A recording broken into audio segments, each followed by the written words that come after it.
Yes. Oh, God, croaky voice this morning. Yes. Good morning, good afternoon, good evening. Welcome back to Football Heritage TV. It's getting more and more difficult, isn't it, as a Spurs fan? It's getting more and more difficult to know what's going on with this football club. Where do we go from here? Where where do we go from here? Point scoring, finger pointing, owners, captain, manager, players, medical team, director of football, scouts. Nothing changes, does it? Just nothing changes. It's at the stage where I don't know. I'm not even angry anymore. I'm just kind of like, where do we go from here? Does it need a interim manager to come in for the end of the season? Will anything change if that happens? Will Frank get us out of this? Will players like Romero actually start acting like grown-ups and stop pretending they're children? Will Mawani actually pretend he wants to play? I don't know. I don't know. I don't know what to say.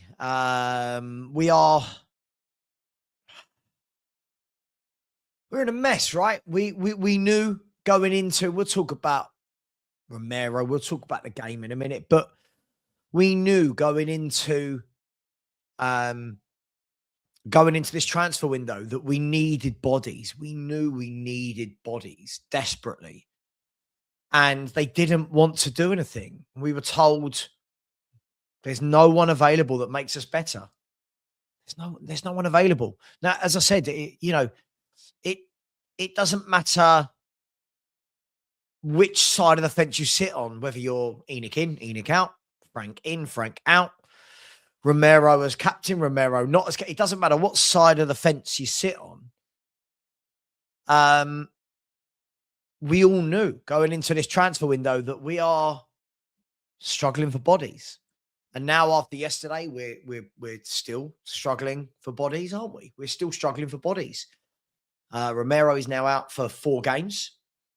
So that's a centre half down. Destiny Udogie, I don't know how long it's going to be, but again, this guy, I've said for ages that I wouldn't keep him at Spurs. Every time I get knocked, oh, you don't know, yeah, but he's never fit. Like, he's never fit. How do you build a team around a guy that? It's not that he's had one big injury, right? It's just constantly he comes back 4 or 5 games off, comes back 4 or 5 games off. I don't know how we went into this transfer window and didn't think that there were players that could help. Players like Lookman. Players like, look, Moussa Diaby was offered to us on the last day of the window, right? Duran was offered to us. But apparently none of these players are good enough. No one's good enough for Tottenham. We're sitting, what are we, 15th, 14th? Let me have a look at the league. I don't even know. We're sitting 14th in the Premier League. And the top half is drifting away from us. It's literally the same as last season. It's literally the same as last season, isn't it? Going well in Europe, terrible in the league, loads of injuries. Doesn't matter who the manager is. I genuinely don't know what to say. You're looking around the dressing room, aren't you? And you're thinking, where's the leaders? And our leader is Christian Romero. I've never wanted him as captain. I've never rated him the way other people do. This isn't about one game yesterday. This is just 4.5 years now of whoever the manager is. This is 4.5 years of this guy thinking he's better than Spurs. And he's a mess. Injuries. We're bringing on Sosa, who difficult to judge, right? He comes on in a really difficult scenario, 10 men away at Old Trafford. But we are not a good football club. I know people will get annoyed. We are not a good football club. I've gone so far past the whole Ange v Frank v Jose v Conte v. I've gone so far past all of this. I've gone so far past all of this. It just doesn't seem to matter, does it? It doesn't seem to matter. I said for a long time, I don't think we've got enough in the squad. I don't. I look at that team yesterday, and other than Xavi Simons, I don't know who's got. There's no real technical capability. We've got a lot of runners, a lot of people who work hard, a lot of people who will fight till the end. We saw that, but no real quality in the players. Mawani, I don't think anything of Mawani. Odeber's, I think, really bang average. Papa Sarr for me is bang average. I think Solanke's a decent forward. I do. I know I think he's okay. I don't think he's great. I don't think anything really of Destiny Adogi. I'm not really sure. He gets rated so much. I'm not sure what he does. He looks very scared. Every time I watch this boy play for 2.5 years, he looks scared. Archie Gray, he's okay, and let's be fair, it's not a player we should be signing. Vicario's all right. And I look down this squad and you think without Kudus, without Kulu, without Madison, Kulu, by the way, I don't even think Kulu's amazing, but without Kulu, without Madison, without Kudus, it just all looks very average, doesn't it? It all looks very, very average. I like Paulinho. I like Gallagher. I like Van der Ven. I like Simmons. After that, I really struggle to look around this team and say that we're very good. I watched Newcastle v Brentford last night, and the players that Brentford have signed have got more about them than what we've signed. That's bad, right? That's bad. This is a small club. This is a really well-run club, but this is a small club. Look at Brighton. I look at Fulham. I look at these clubs that have bought so much better than we have. And I think that there's a lot of fans now that have really overrated a lot of these footballers. I look at Tell when he came on. He's absolute crap. Just, what is he? Moani, what is he? What are these players? Look, we can change manager, and I think it's going to be close, right? We can change manager. I don't know what changed at the club. I genuinely don't know. I see all these people that everyone's an expert now, aren't they? Like, oh, look what Carrick's done at United. Yeah, but Carrick hasn't got any injuries. You know what I mean? Carrick's able to put out Man United's best 11. We're putting out. I mean, let's be fair. Sosa shouldn't be anywhere near this squad right now. Not knocking him, but these clubs seem to keep players fit. We can't keep anyone fit. Again, we'll have the conversation as to who the manager is, and I'll be honest, I don't see that Frank survives another 2 games. If we don't pick up a win in the next 2 games, I don't see that he survives, and maybe not through all his own fault. Obviously, he has to take blame for certain things, but we're in a position, aren't we, where we're sitting here as a football club and we were desperate for bodies. We were desperate for bodies in the window. Desperate.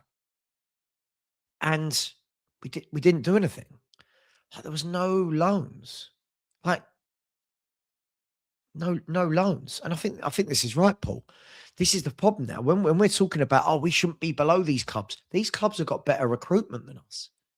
They buy with a plan in mind, don't they? These clubs buy with a plan in mind. When you look at Brentford, I watched them yesterday. You could see what as a team they are, what they've built over the years. You can see what they are. And I don't look at what we've done and go, yeah.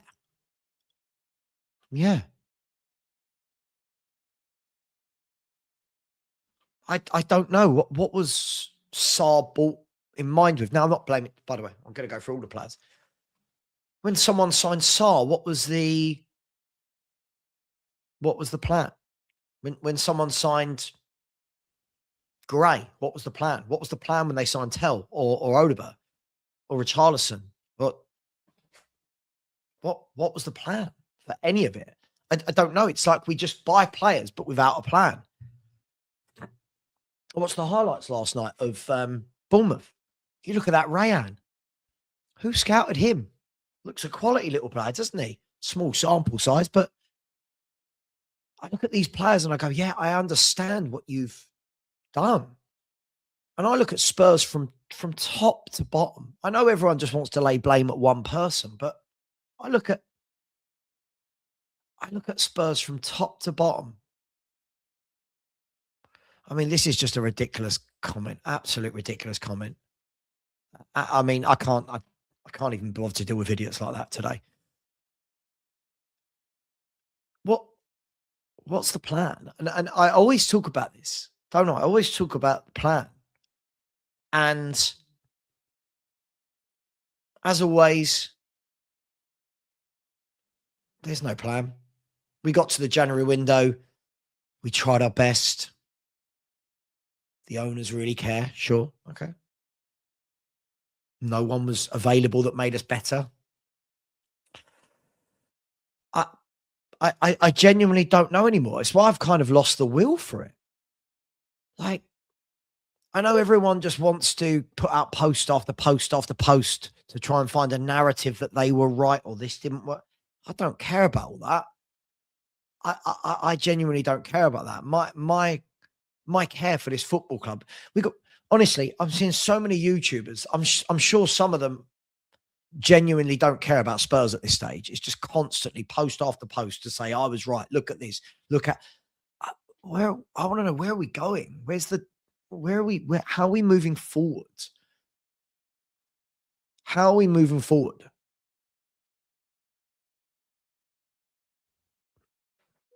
What was the plan? You sell Brennan Johnson? Okay, cool. What was the plan? None. Okay, then Kudus goes down injured. What was the plan? Nothing. Richarlison goes down injured. Now, whatever you think of Richarlison, he's our top goal scorer. What was the plan? Nothing.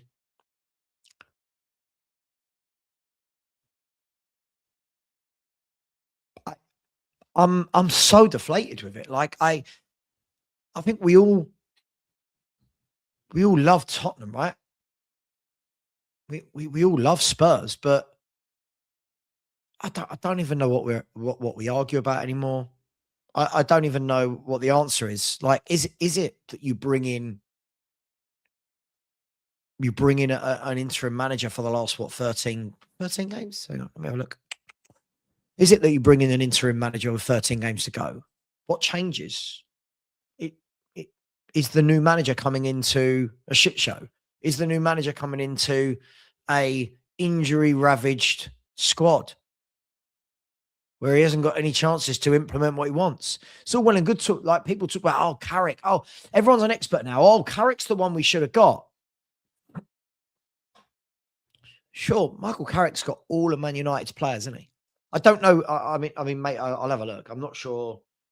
I think Mason Mount might be injured. Bear with me 1 second. Let's have a look. Let's have a look. Premier League. I mean, Man United are missing Mount and De Ligt. Like, well, you know, I look at Spurs. We're missing 13 players. Like,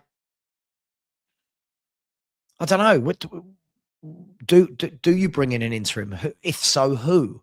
Does it change anything? I don't know. I don't know the answers, guys. I genuinely don't know the answers.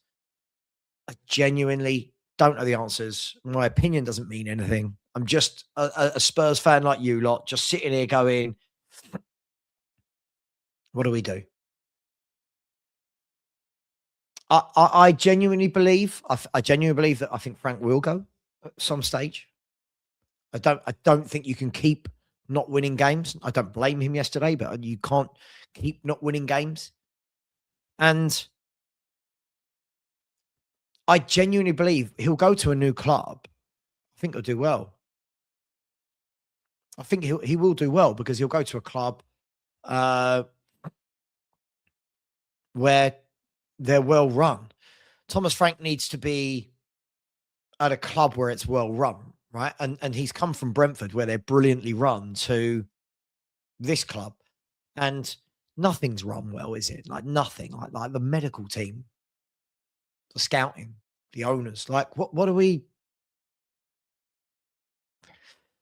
I don't know who comes in. I mean, if I'm, you all know my opinion on this all, so I'm just asking where where do we go next? Like what's the move? What's the move? Like who's the interim that comes in between now and the end of the season and steers the club to say like who is that? I don't know. I'm all ears. I'm all ears. I think you can see I'm just deflated. I'm just beaten. This isn't 1 year. This is yeah, sure. Alfie, sure. But this is the point, right? Every club that does well isn't down to one person, is it? It's down to a collective. And Thomas Frank was part of a very good Brentford setup. He was part of a very good setup. Now he's not. And we could say that about many managers, right? Like Keith Andrews doing a really good job at Brentford. Do you think if Keith Andrews came to Spurs, it would be like that? It wouldn't, would it? Because we're a mess. Oh, mate, I'm just a bit bored of it all. Like, just a bit bored of it all. Like, I got in last night and I had a little look around YouTube, and I just see everyone's making videos claiming how right they are. Everyone's putting posts out claiming how right they are. I'm sitting there going, I don't care about any of this. I care about my football club. Like, everyone's posting, gutted this person, that person. But it's like, I just find the whole thing a little bit sad. Like, what are we working towards? Where are we going to? And I think the transfer window was a real good barometer of what are we? Like, are we serious? And you got those that go, oh, there's nothing you can do, and it's really difficult. But are you telling me Moussa Diaby on loan, John Duran on loan? I'm just spitballing here. Players that were available on loan. Lookman. Are we truly saying that these players don't make Spurs a better football team? Are we truly saying that? And we'll get onto Romero in a minute, guys. Don't worry. I'll get onto this. I don't care. I just don't care. I don't think he's as great as loads do. But we see it a lot, don't we? We see managers that come from a really good setup in whatever level they're at. They come from a good setup with a clear plan. They've got an identity. Everyone's pulling in the same direction. And then they go to a club like Spurs that just, let's be fair. Can we be honest? We're in disarray, aren't we?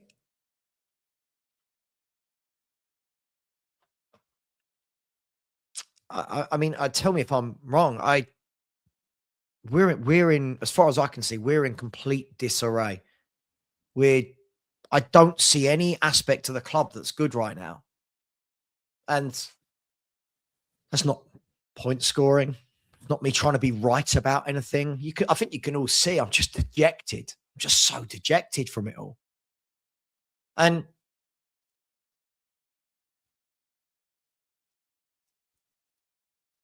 I don't know. I don't think he probably regrets it from the point of view that he's gone to a bigger club. But I think he's probably seeing, and let's be fair, in the summer he alluded to it, right? He alluded to how in sync Brentford were with every part of the club knows what every other part of the club does. You go to Spurs and it just feels like it's just all over the place. Since the beginning of the season, we've lost assistant manager, director of football, injured players. I don't know. Listen, I truly believe, as I've said to you guys, I truly believe, I've said this all year, you know, when the manager goes, he goes. I truly believe that whoever comes in is going to need the mother of all manager bounces, because right now, I think what we're seeing is a depleted football team that has to change. You think we have to change tactics in 11 every single game? You know, when I watched the game yesterday, I was actually in an old serviceman's club, actually, like having a beer last night, and I was sitting next to this guy, and he said, my son's a Brentford fan. I was like, oh, cool. You know, he was like, yeah. He said, what his son said to him was, he said, Brentford, he said, we play the same 11 every week if we can. You know, he said, it's really well organized. You know, everyone knows the best 11. We kind of play the best 11 every week. It's settled. The team is very well drilled. It has been for years. We know what we're getting. And I just said to him, I said, God, that's the complete opposite to my club. Right? It's the complete opposite to my club. And I'm not saying I want us to be Brentford, but I would like us to be run properly. And we knew, you know, we knew these problems were there at the club, and the owners know these problems are there, right? We've done nothing to rectify it, and that's my biggest concern with all of this. My biggest concern is, you know, people can, you know, Enoch are the worst, Frank's the worst, or this is the worst. Well, it doesn't really get us anywhere, does it? As I said, that's why I stopped going on panel shows. It's just point scoring. It's just point scoring. It doesn't really do anything. You were right. I was wrong. You were right. I'm wrong. I'm wrong. You're right. What does it actually mean? Where's it actually got us? We're a mess, right? We've got no defined setup. We can't seem to keep. I mean, you look at the back four we ended up with yesterday, right? Gray, Dragoshin, and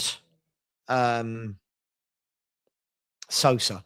So 3 of the back 4, not 3 of your back 4. Right? You've got none of your proper forwards out there on the pitch. Have you? Other than Solanke, who was, you know, I think he ran himself into the ground. You end the game with Tell and Awani and like, what is this? What have we bought? What are we doing? You know? What are we doing?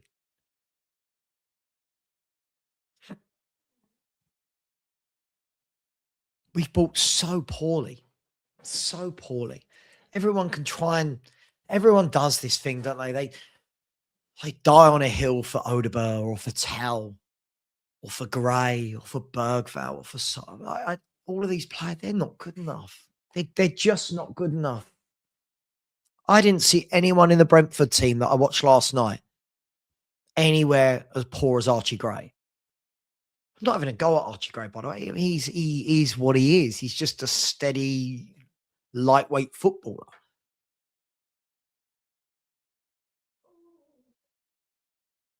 Like, I watched West Ham highlights. Look at the levels between Somerville and Odegaard and Tell. Look at those levels. This is West Ham we're talking about. Doesn't mean I want Somerville, by the way. That doesn't mean I want some. I'm just trying to say, like, I'm watching Rayan of Bournemouth and going, yeah, good player. I'm watching Somerville going, oh, lively. I watch Odegaard, I watch Tell, I watch these players play and go, there's nothing. And I'm always told, oh, Savva blames the players. Well, I've never seen them do anything. I've never seen these players do anything to make me think otherwise.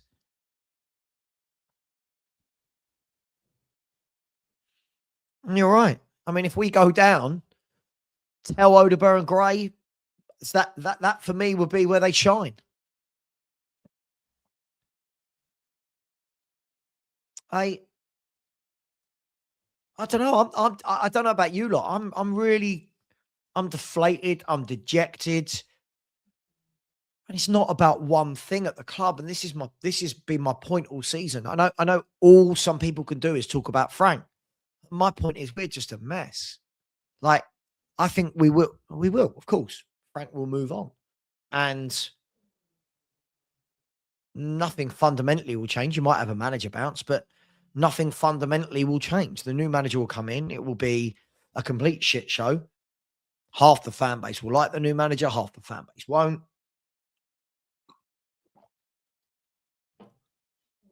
And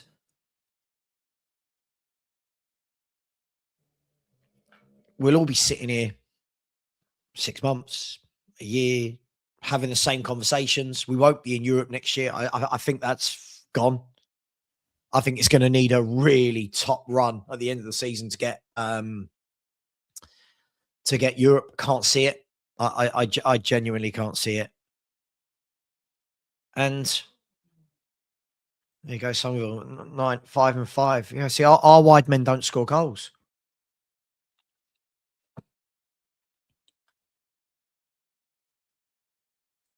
And yeah, we're going to talk about Romero in a minute, but like, I'm just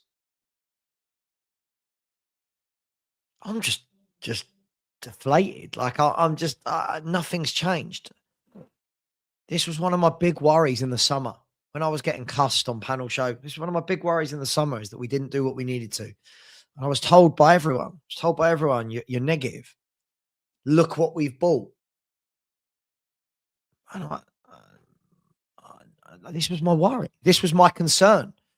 And I feel like I'm living out my concern right now. I feel like we all know the big issue at this football club. We all know the big issue.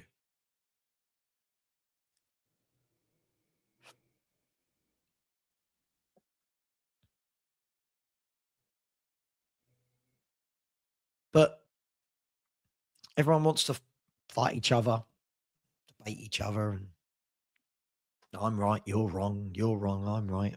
Just, you know, I have fans that coming into my chat all the time talking about how good these players are, and I don't think we do. And again, you get people. Hang on 1 second. Sorry. Bear with me 1 second, please. 1 second.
Sorry, my front door went. So sorry about that. Yeah, look. 1 second. Hang on.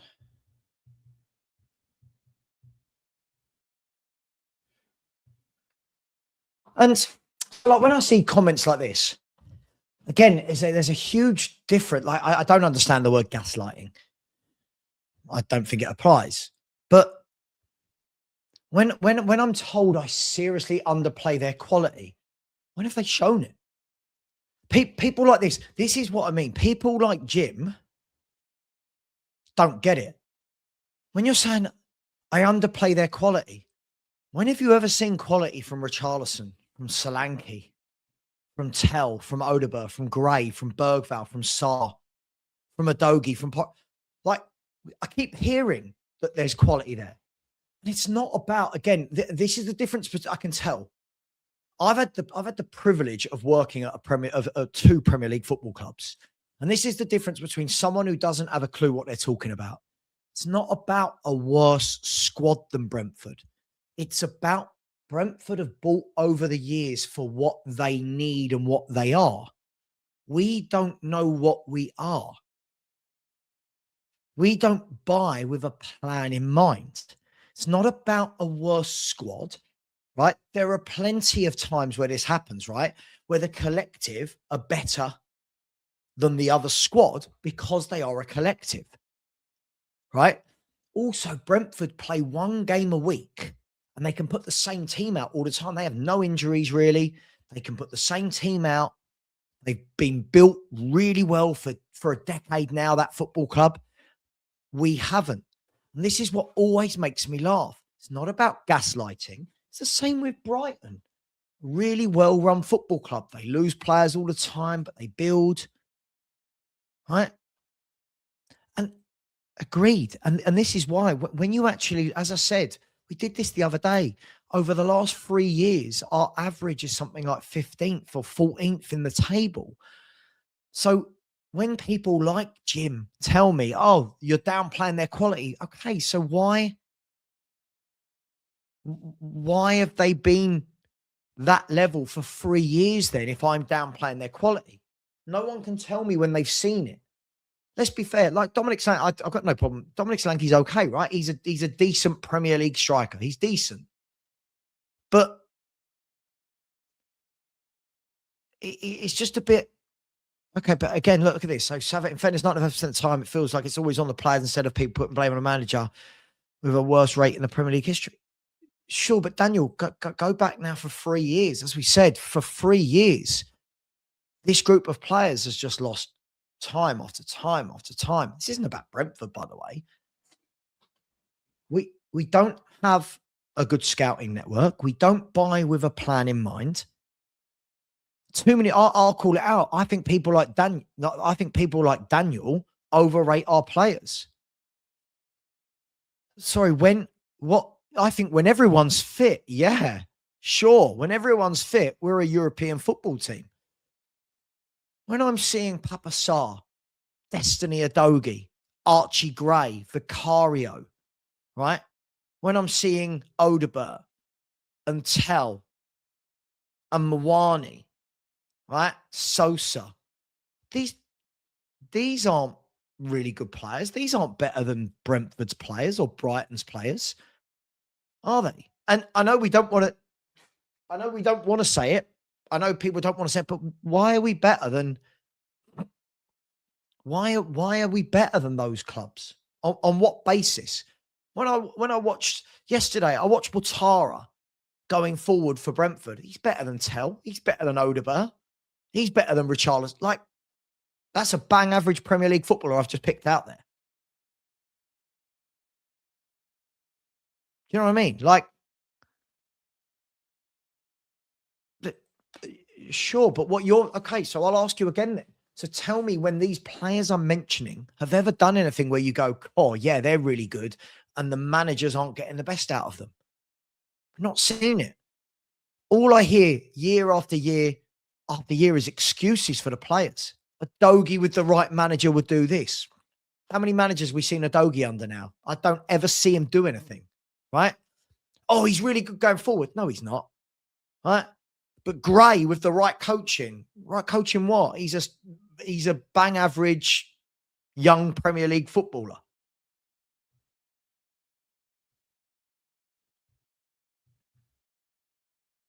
And as I've said, I've said this a million times, and I know people don't want to listen. The manager will be sacked. We know that at some point the manager will be sacked. What will be the excuse for the next manager? Sorry, 1 second. Sorry, I'm just trying to get Lubo on. What will be the excuse for the next manager?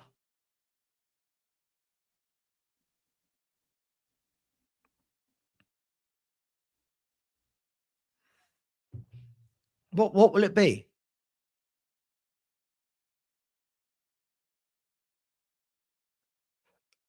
I genuinely don't look at this squad and think it's as good as many people do. I'm not saying it should be where it is when everyone's fit, but right now, I I don't know what people see. I haven't got OTT anything. Again, Jim, you keep doing this. You keep doing this. Notice how you can't answer the question. So all the players I just mentioned, can you tell me a time when any of those players have been top draw for a number of years at any club? You can't tell. I'm not going OTT. This has been years now. The evidence is there. The difference between me and someone like you, Jim, is I'm going off the data. You're going, oh, I like these players. Cool, fine. Show us. We've seen Conor Gallagher do good things, right? We've seen Conor Gallagher do good things for Chelsea, Atletico Madrid, right? You've seen Kudus do good things, right? We've seen Maddison do good things, right? With players like that, we've seen things. I've never seen Odoborotel do a thing, right? We've seen Dominic Solanke have one good year in a Premier League. Archie Gray is a kid who should not be in a Premier League 11. Sosa, we don't know anything about this guy, right? Adogi, I've never seen him do anything, right? So it's not about if the manager goes, the manager goes, by the way. This is what I don't get. We're always talking about manager v players. For me, I think there's so many problems at this football club. Like so many problems at this football club. I look at these lineups. I look at the lineup that Newcastle put out yesterday, right? I look at these lineups and I just go, how have we fallen behind these clubs? How?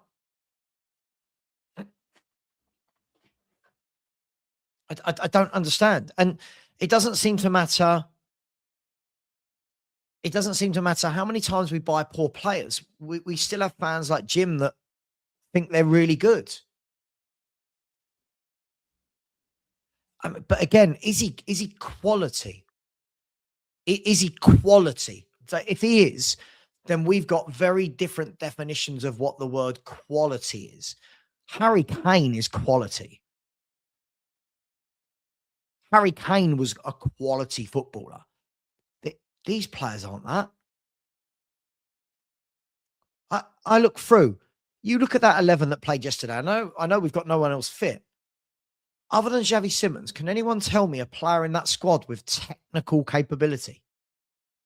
There you go. I'll chuck that out to you. I'll chuck that out to you right now. In that 11 that played yesterday, other than Xavi Simons, can anyone tell me anyone in that team who's a proper footballer? Good technical capability, get the ball down, take a touch, little flick, give and go.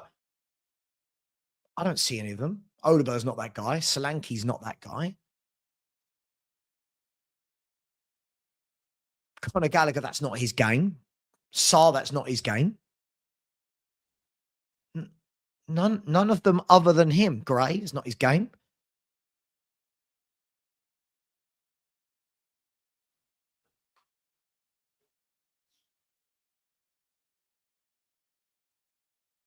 The squad is fine, Savva. So are you not listening to a word I'm saying? This is my point. When everyone's fit, we're okay. But the problem is, we can't seem to keep anyone fit for years and years and years.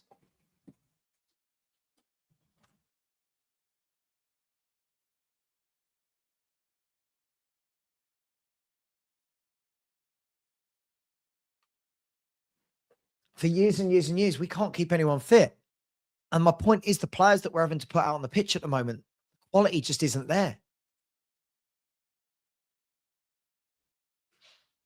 The quality just isn't there. And I know there's so many people that can't see past one thing. The manager.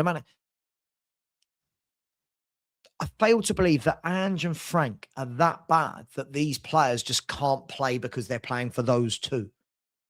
I just fail to believe that. Alan, big up, Alan. How you doing? I I just don't know what a lot of people see. I see. I don't.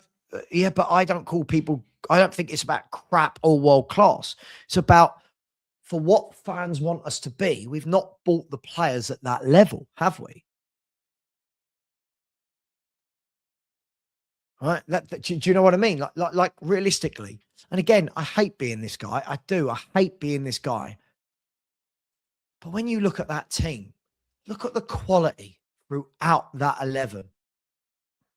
Look at the sheer quality of that team.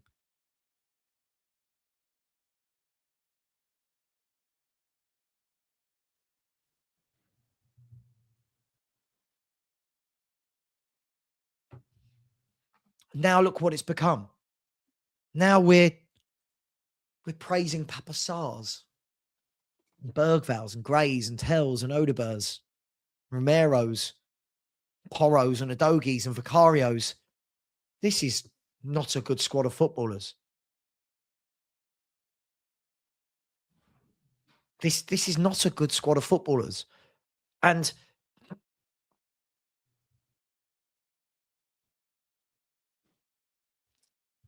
sack the manager.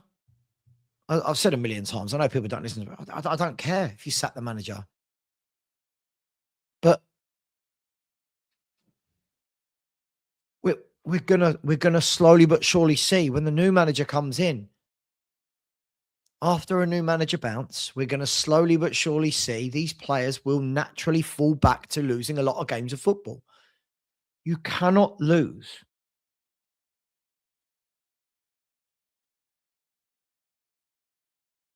You cannot lose this many games over 3 years. If these players are better than what I say they are.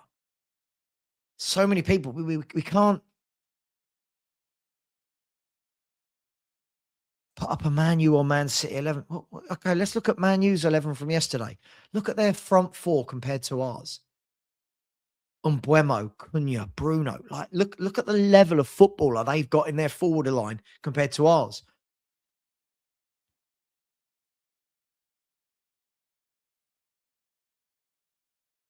And this isn't deflecting from the manager. I've said a million times that the manager will go. We know that, right?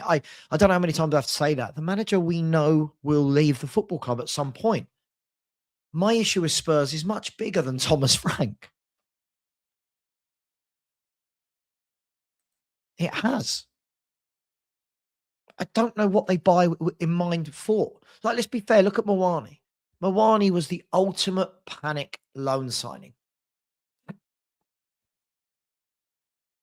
The ultimate panic loan signing. Everyone going, oh my God, we bought a player for the first team. He don't want to be here. Come, surely we all see that, right? I think Spurs have lost something like 46 games in their last 90, something like that. It's ridiculous. It's absolutely ridiculous. But for some reason, the players seem to get a free pass at everything. The players seem to get a free pass. As we know, the manager will go, but most of this squad will still be here.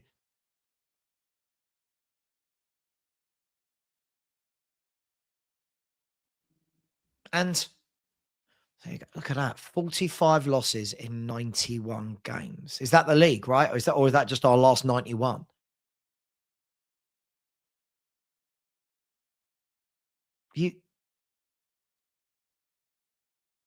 I don't know anymore, right? As I've said, I know some people can't get this out of their head. I'm looking beyond Thomas Frank. Let's say Thomas Frank goes, looking beyond that. What's the plan? What have we bought? What have we bought for?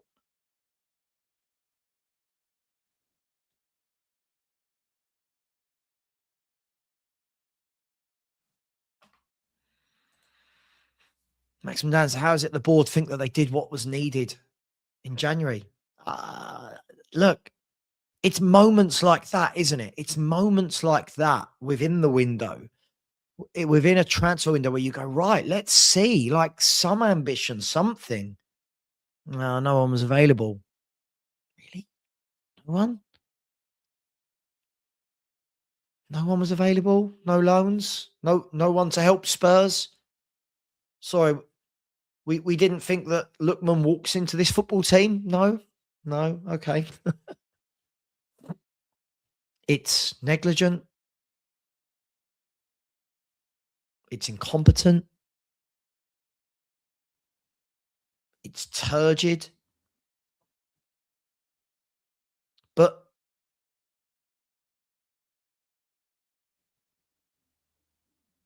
we can't even put out the same 11 2 games in a row every week. Injuries galore, suspensions. And that brings you to Romero, doesn't it?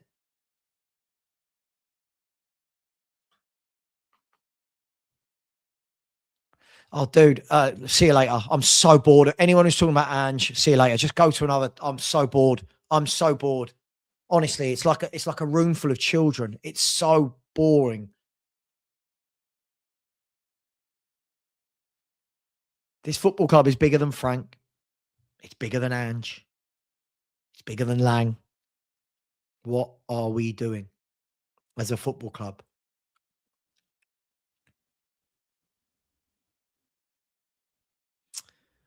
The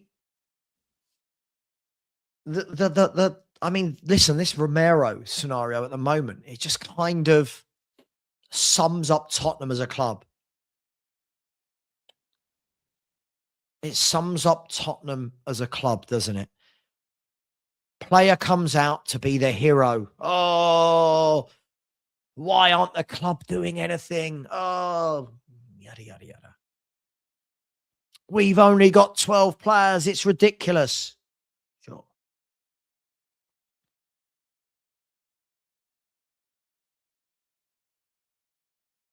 And then we get to the weekend. That very same player just does what he does. No brain, no thinking.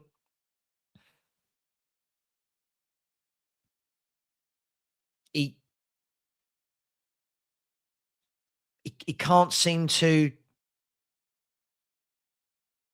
keep it in check. He can't keep it in check, can he?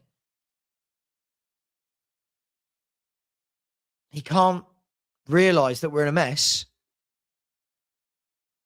Stay focused, switch on, be a leader, be a captain. You got Archie Gray playing to the right of you, who's not a right back.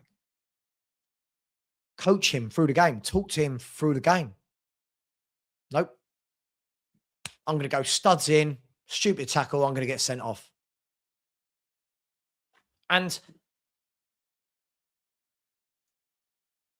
you know, we can say these things happen and they do, but he doesn't learn, does he? He doesn't learn. And the very same guy that's talking about, the board needs to do more, is the very same guy now that's left us another man light. Another man light. I don't even know if we're fit and available. Like who's fit and available for the weekend? So we know Adogi won't be, right? So that means the only fallback at the football club is Sosa. That means we're probably going to have to play Sosa and Gray at fullbacks. That's not Premier League level, is it? Like, do you know what I mean? We're going to have to play Dragusin and Van der Ven if Van der Ven's come through okay. You've got to remember yesterday, Mickey Van der Ven,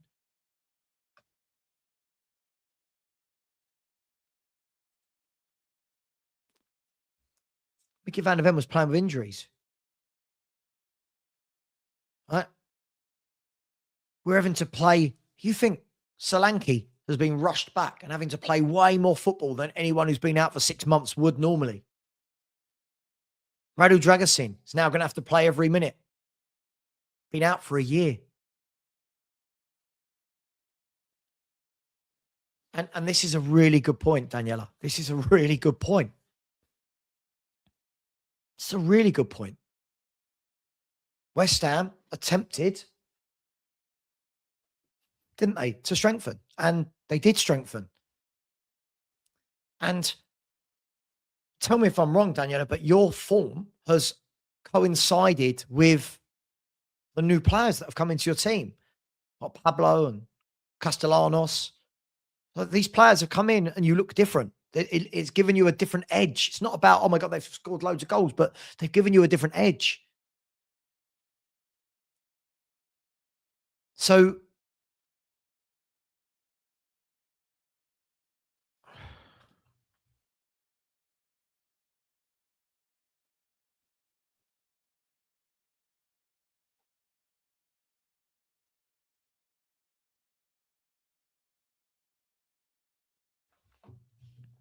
this is where we're at. This is what will happen. We're going to go into this game. Right? We're going to go into this game on Tuesday night against Newcastle. We're going to have like 11 or 12 players fit.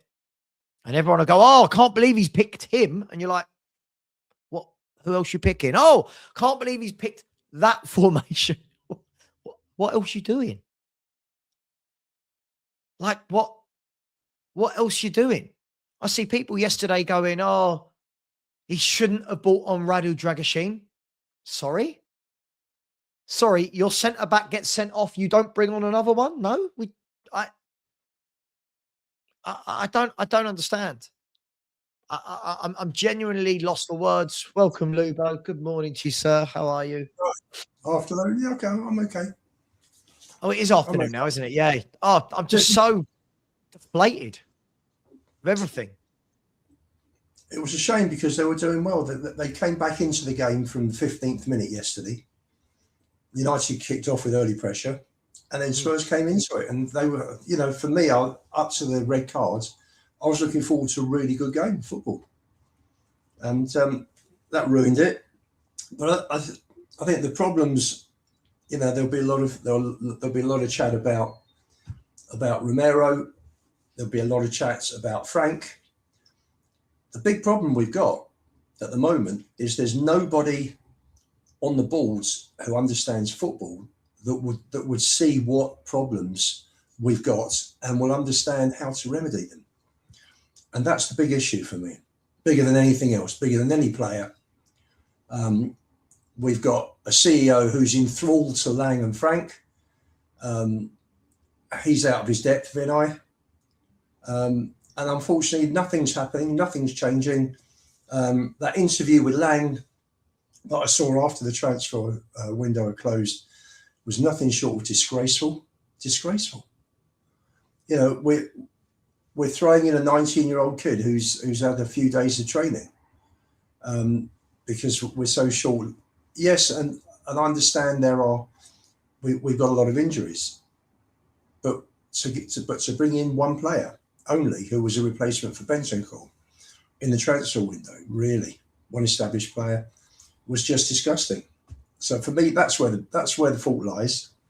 There doesn't seem to be any discipline in the dressing room.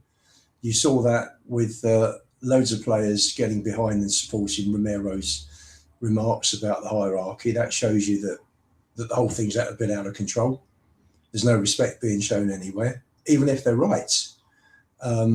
It's not for them to be behaving in this way. I think that at the end of the day, I think Romero knows he's looking to go, and he wants out, and he's called out the ball the way Conte did in March 23, and the whole thing's out of control. And if the owners don't get hold of this very quickly, then the results will carry on dropping. I mean, Tuesday's massive. Tuesday's a 6-pointer, in effect. It is. It's just enormous. but the worry is, again, we're going into it with, it looks like our fullbacks are going to have to be Gray and Sosa. Well, he could. Right. He might play three at the back on Tuesday. He might put Paulinho with Dragusin and Sure. But then your wing backs are going to be Sosa and Gray, right? This is the problem. They've literally had a transfer window to support a few loans, some bodies, and we thought that we don't want a quick fix. Lubo, I hate to break it to people, right now we need a quick fix, right? Like right now, we could talk about for the future. We need a fix. We're 2 or 3 games away. Listen, we're in relegation form. Oh God, yeah, for sure. We're in relegation form for sure. Another 2 or 3 defeats, and we are banging the relegation battle. I think there's just a little bit of leeway at the moment. I think a win on Tuesday night gives us that extra buffer from West Ham, who I think have got Man United Tuesday. So where is it? At West Ham. So, if they can get through. Look at West Ham, Lubo, right? They bought in 3 or 4 players in the January window. Yeah. And their form has picked up coinciding with those new players signing. Gave them an edge, gave them a difference. I'm not saying I want the players they signed, but for them, they mixed it up. They changed it. And we didn't. We just didn't. We've got into that game yesterday with, I mean, I don't rate Odegaard. I don't rate him. I don't rate Mawani. I don't rate Tell. These players are not good enough for Tottenham Hotspur. And this is the players that we are thinking going to get us out of trouble.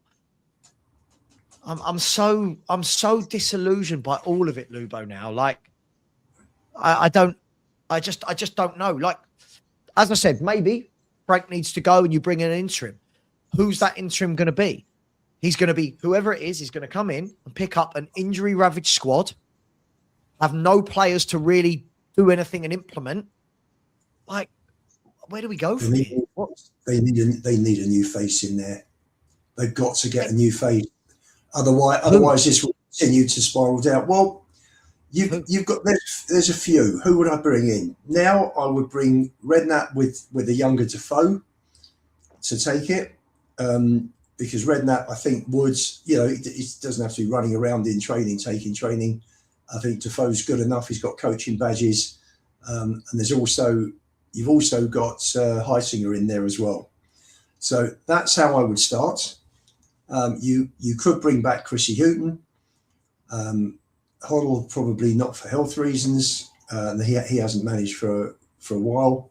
But you've got to do something because there's a downward spiral.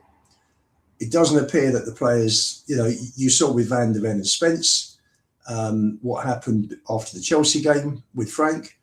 I can't see if Romero's coming out and speaking out like that and players are supporting, then, is there any discipline there? I don't know. I don't want relegation at all. Don't want relegation at all. Relegation will be catastrophic for the finances of this group. I agree. There's 700 million in debt. TV money would drop down to 40, 60 million from well over 100. Obviously no Europe next year. There'd be a fire set that, there'd be players that would be leaving left, right and centre.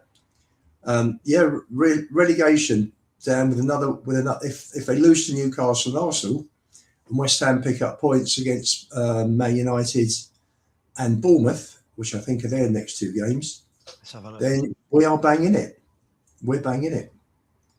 So they've got to change it.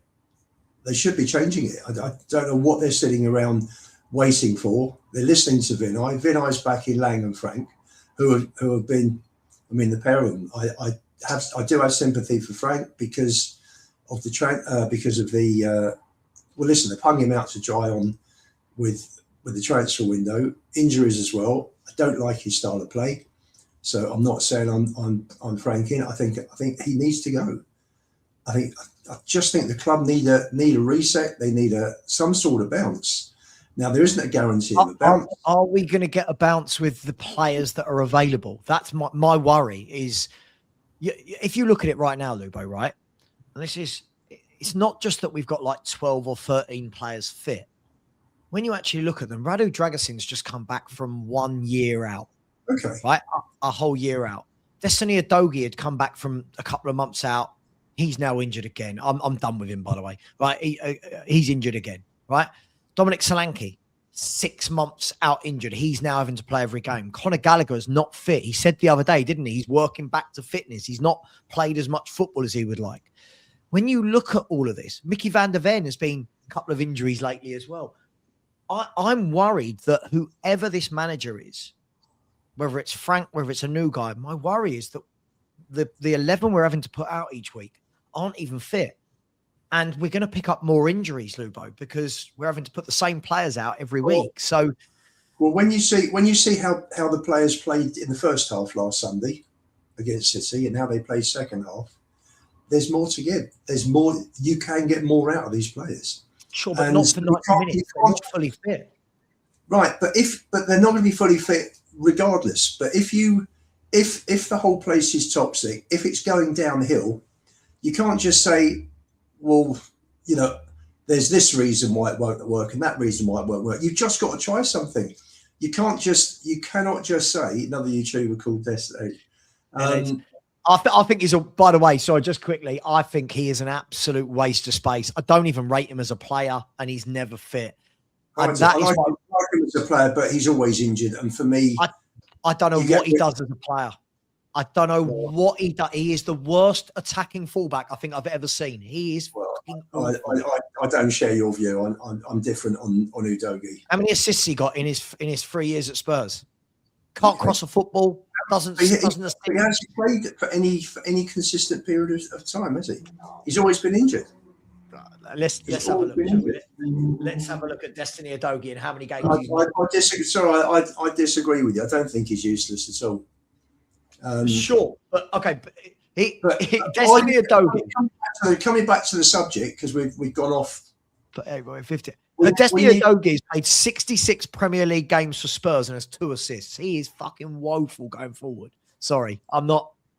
Anyway, that's why when people turn their noses up at Andy Robertson, give me Andy Robertson all day long. Anyway, back to where you were. Sorry, mate. Where was I? I was trying to think. The players have got more to give, and the players have got more to give. We're 2 wins in 16, 3 wins in 18. However way you want to dress it up, it's poor. It's really poor. I don't disagree. But at what stage? Sad, we had 14 from 7 when the international break in October finished, and we've been sliding. We've had last minute very late equalisers, thankfully, from Newcastle and Burnley, and Wolves for that matter. Without those 3 points, we'd have been 17th. I don't disagree with any of this, but can I ask the question? At what point are we going to look back at the last 3 years and the sheer volume of defeats and say, maybe, just maybe, all these players that you stick up for aren't actually very good? I support our players because I'm a fan. I support the players. Do I think they're as good? Do I think they're as good as Poch's team? They're nowhere near as good as Poch's team. No. Hang on. That's two wildly different things. It doesn't make somebody not a fan if you don't rate a player. The point is surely now we are now seeing that over a 3-year period, this team has lost how many games? It's not 3 years, sir. This isn't 3 years. Yes, it is. No, it's not 3 years. Okay. Lubo. No, it is. It's 9 years. Lubo. It's 9 years. It's 9 years since Poch was refused any money in 2017, and he went a year and a half without signings. The descent down, it's been going down since then. The levels, 86 points, second in the table. In 2017, it's been going down since then, gradually. And now we're at a point, there's no Kane, there's no Son. I agree, but the last 3 years, our average over the last 3 years is 14th in the Premier League table. That's because you've had two of the worst managers that the club have had since I've been supporting them. So, but again, see, this is what I mean. This is what I mean. We are so against realizing how shit some of these players are that, listen, if I was harsh on Ange, harsh on Ange. If people are harsh on Frank, harsh on Frank. But at what point are we going to realize, sorry, these players are not good enough? No, the recruitment hasn't been good. Recruitment's not been good enough. It hasn't been good enough. But you've just said it's because of the worst two managers we've had. I don't believe that. I don't believe that at all. Listen, you mentioned the last 3 years. For me, it's the last 9 years. It's the last. No, 9 years. I know, but the points don't. But the data doesn't back that up. Over the last 3 years, right? It doesn't. It does, because we were second with 86 points, and the following year we were third. The following year we were fourth. Following year we were seventh, sixth. Sure. So it's been dropping. In this 3-year period, none of the other periods are the same as this. This last 3 years, the whole 3 years, the period is we are 14th in the Premier League. 14th over 3 years. We've lost something like 45 of 91, right? It doesn't matter who the manager is right now. We are terrible. We can blame Ange. We can blame Frank. The new manager will come in. There'll be an excuse for that manager as well. Sorry, there'll be an excuse for the players under that manager. I keep hearing we've got the best centre-back partnership in the league. No, we have not. Porro's really good. No, he's not. Destiny Udogi's a good. Based on what are these players getting the plaudits they're getting? What plaudits do they get? Sorry, I don't. Are you kidding me? Who gives them plaudits? Are you kidding me? Look what I just said about Destiny Udogi, right? Destiny Udogi is never fit, isn't very good defensively, can't attack, and you've gone, oh, I like him as a player. Like, but what? Like, I think you said he's useless. I don't think he's useless. I think he's injury prone. And what's he good at? You just can't. If you're consistently getting injured, you can't get up any head of steam in terms of getting match fit. He's played 66 Premier League games in the last 2.5 years. So that's 60 out of nearly 100. So he's out for virtually 1 in every 2. So how does someone, if someone's constantly injured? Hang on, that doesn't quite work, that maths, does it? 66 games in the last year and a half. In the last 2.5 years. Hang on, 2.5 years, you said. Yeah. 2.5 years, which is 76, 95. So it's 60 out of 95. So 66 games. But listen, but again, every time Destiny Udogi or Porro, I hear, well, under a different manager. How many managers they played for now? Romero, under a different manager. It's like the problem with Udogi is he's never fit. I think if he didn't have these injury problems, then I think you'd see a much better player, because he'd play a lot more. He'd get into a run of games. You know, how many games he came back against? Was it Liverpool? Was it Liverpool he came back against? Or was I'm just trying to think. And he's injured again. So now he's out for however long.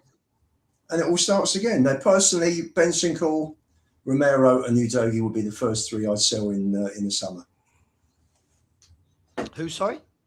Romero, Bentancur and Udogi. The last 2 for injury reasons, Romero for other reasons. I mean, look, I'm just bored of the whole thing. I think the whole thing from top to bottom is a shambles. I have got no doubt that Thomas Frank won't be here long.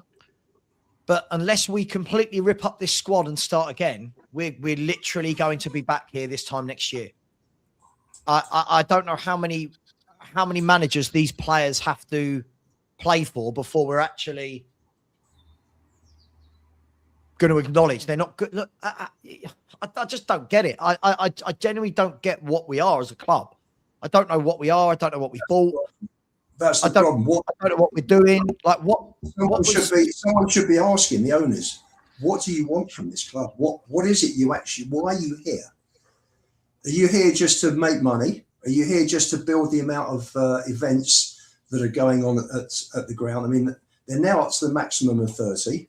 So is it now a question that they're looking to carry on the regeneration of the area, and they're going to build houses and flats and a hotel and then another training ground, and then they're going to maximise that, and then they're going to go. Because by the time that happens, we'll be in the second division, well, championship as it's known now. So if they're not interested in the football will suffer badly, and you go into the championship. As I said, it's going to be catastrophic. The money coming into the club is going to die. It's going to die. All those that say we need to go down to reset, they're not understanding the ramifications of this football club going down. We can't go down. We simply can't go down. It would be. I'll ask you this: would this be the worst relegation ever in the Premier League? And what I mean by that, has a bigger club ever gone down? Yeah, Man United went down. Yeah. No, Premier League. Premier League. Has a bigger club ever gone down from the Premier League? Depends how big you want to call Aston Villa. No, sure. But I mean, in terms of when you look at the size of us with our finances, what we can pay, our wages, like has anyone, when Villa went down, Villa were yeah, I get your drift, but for me, this would be the worst relegation ever in terms of a club this size does not get relegated. This would be like Milan getting relegated from the worst one I've seen go down in the Premier League, but not necessarily club size, was that year that Leeds went down. With that team they had, and they went down. Yeah, shocking. I'd say that's the worst so far, in my opinion, because Leeds are a big team. No, they're not the size of us, money of us, and everything else of that. But with that actual squad they had, that has got to be the most shocking one that's ever gone down, in my opinion. That Leeds team. Because that was 3 or 4 years after they reached the European Cup semi-final, wasn't it? I think. Wasn't that long after? It was around that time. I can't remember exactly, but the team they had was actually bloody good. And even that West Ham team that went down with all the young fellas on them had some very, very sharp young players. Was a very good team to go down as well. And both those teams, I would say, is better than what we've got at the moment. Yeah. Dan, I don't disagree with you, Dan. I don't disagree with you. The one saving grace, I've just had a look at West Ham's fixtures. Now, on paper, and we all know football's not played on paper, right? West Ham's fixtures are Man United, followed by Bournemouth, Liverpool, Fulham, Man City, Villa. So they've got some tough games in there. But the problem is West Ham are on the crest of a wave at the moment, aren't they? Like they bought in Castellanos and Pablo, didn't they? Put them straight into the 11. Put Bowen out wide one side, Somerville the other. They've kept a steady team, and they found a formula that works for them. Can West Ham overtake us, Dan? Yes. Lubo? Listen, it's possible. I wouldn't put my house on Spurs staying above West Ham. That's for sure. I do think we'll finish above West Ham. I think we've got 3 home matches against Leeds, Forest, and Palace that are must-wins. Oh, massive games! Those 3 are absolute must-wins. Well, those 3 keep you up, right? Those 3 wins keep you up. Well, possibly. If you lost the rest, that gives you 38 points, which should be just enough. Which should be enough to get you up. Burnley are done; they're on 15. Wolves are done. So it's literally whoever goes down. I mean, Brighton are in free fall, Palace are in free fall, we're in free fall. Yeah, Brighton. They just put up, by the way. I've got Sky Sports on in the background. Brighton have won 1 in 11. Yeah. Right, Palace haven't won for 12. Like Tottenham haven't won. I can't remember when we last won a league game. There's lots of teams that are in free. Forest are sinking without a trace, right? West Ham are. Everyone else is doing this, and West Ham at the moment are just going up. Yeah, starting to put some results together, aren't they? If you look, they've won 4 of their last 5. West Ham. We've drawn 4 and lost 3 from the last 7 since Palace. Here's what it is with us. Since the beginning of November, we've had 2 wins in 16 league games. We have 1 win in 10 league games. We've lost 8 of them. In that time, we've also required last-minute equalisers against Newcastle and Burnley. We've gone behind in 12 of those games. We haven't scored more than 2 goals in any of those games. We've conceded 2 or more goals in 11 of those 16 games. Our first-choice keeper and centre-backs have been available for 95% of those games. We are now 6 points clear from the bottom 3. Our next 10 Premier League fixtures come against sides that we have collected a total of 7 points against in the reverse fixtures this season, with 1 win in the 10 games played. This isn't really clickbait, and it's not a joke. West Ham have won more league games since the 17th of January than we have won since the 1st of November.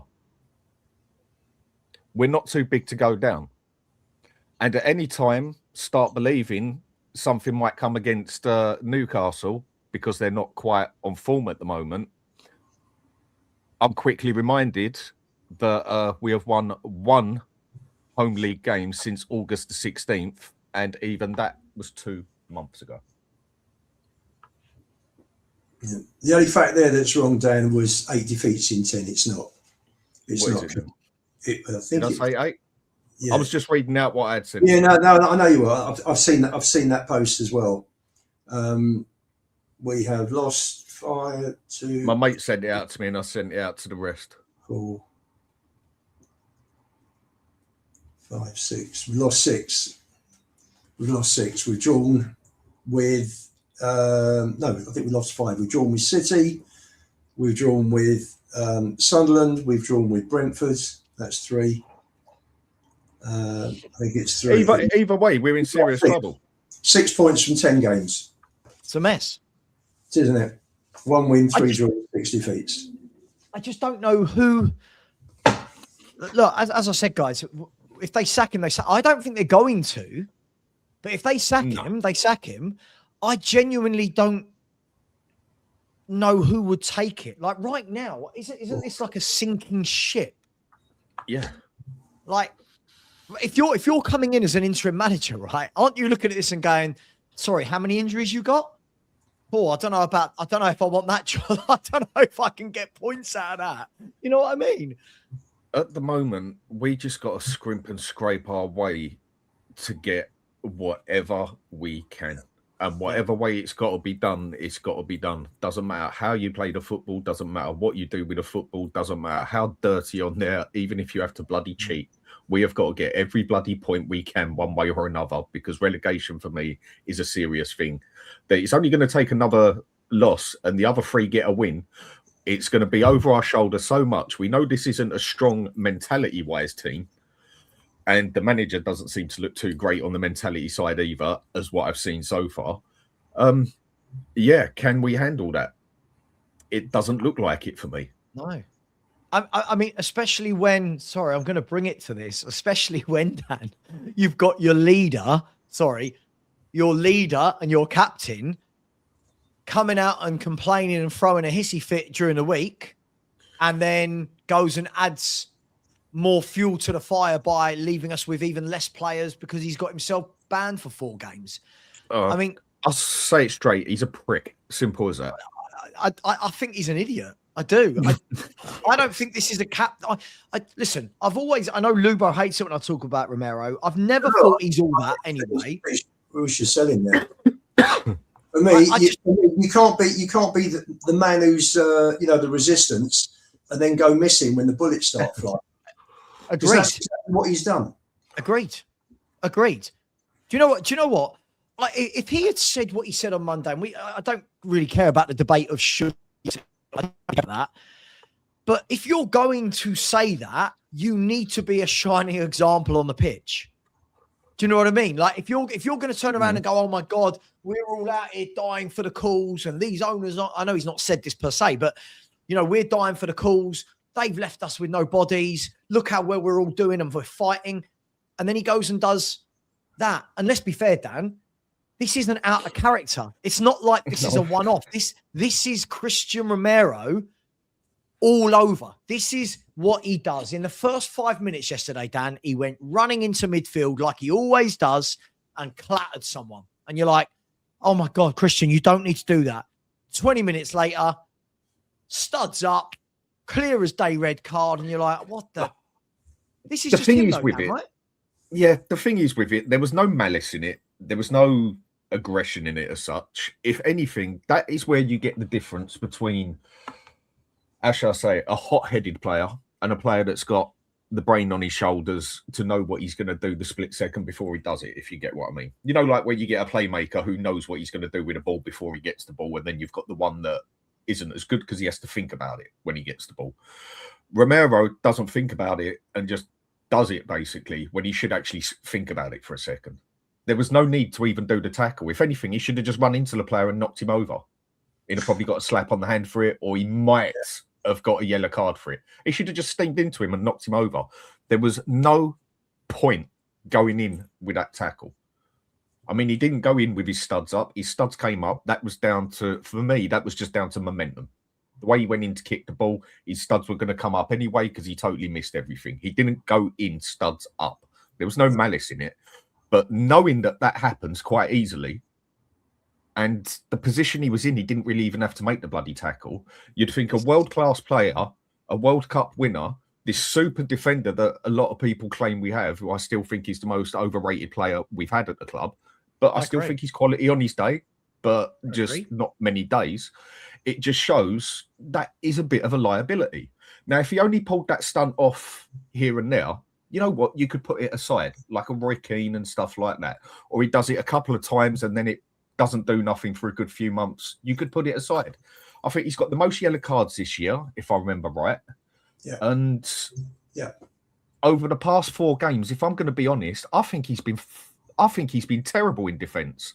And the thing that's kept it down for him is, don't get me wrong, he scored some brilliant goals. He's got some goals, but yeah. defence-wise, I think he's been shocking. But people have let that bit push aside because he saved our ass on the goal side. maybe I'm just not appreciating it. But No, Dan, I think you're right. I don't know if you heard. I talked about you yesterday, Dan. Not about you, but I actually mentioned what you said, and I've always agreed with it. Is when you look on the cold face of it, welcome, Danny, by the way. When you look on the cold face of it, is he better than Dragoshin and Danso? Yes. But is he consistent? No. Like when I watch Danso play, Danso for me is a decent, solid Premier League defender, right? But I know what I'm getting from Kevin Danso week in, week out. I know what I'm getting from him. With Romero, I never know if I'm getting that version of him or the version that played in the Europa League final where he was absolutely immense. And this is the problem with it, Dan. He gets talked about like he's Ledley King, and he's not. I genuinely would now. Obviously, Danso or Dragoshin, depending on Danso's toe injury, will have to play the next 4 games. I would leave it like that till the end of the season. There's got to be some ramifications, Dan. This guy keeps saying what he wants, right? He keeps performing badly as well. And there's no ramifications for him. He's straight back in. He's the captain. And yesterday, if you're Archie Gray, if you're Sosa, if you're one of those young players, aren't you looking and going, what have you done to us here? Like, those 10 players, whether they were good or not, they battled yesterday. They battled hard. They gave it their all, right? Yeah. And he has thrown them in the shit. Completely. With the game yesterday, I thought Frank got the idea right. I don't blame that one on Frank yesterday. I really don't. Okay, maybe 1 or 2 things some people would say he could have done different as the game went on. Fine, whatever. I personally don't put that one on Frank. I think he got the idea right with the team or lack of team that he had. I think we was looking more than respectable up until Romero got sent off. Yes, Man U were the better team as such, but they were the home team. I think we looked more than capable of dealing with what they were giving us, basically. And you could see it was a good game and we had more than a chance. The second he went and got sent off for a silly tackle, like I said, there was no malice in it. It was just down to momentum. It was the way he went in with his foot low, but side, and it went up as he went through. There was no malice in it whatsoever. But knowing that that is what happens, you're getting paid, how much is he? 150, 200 grand a week? You're meant to be a world-class player. You're meant to be this and that.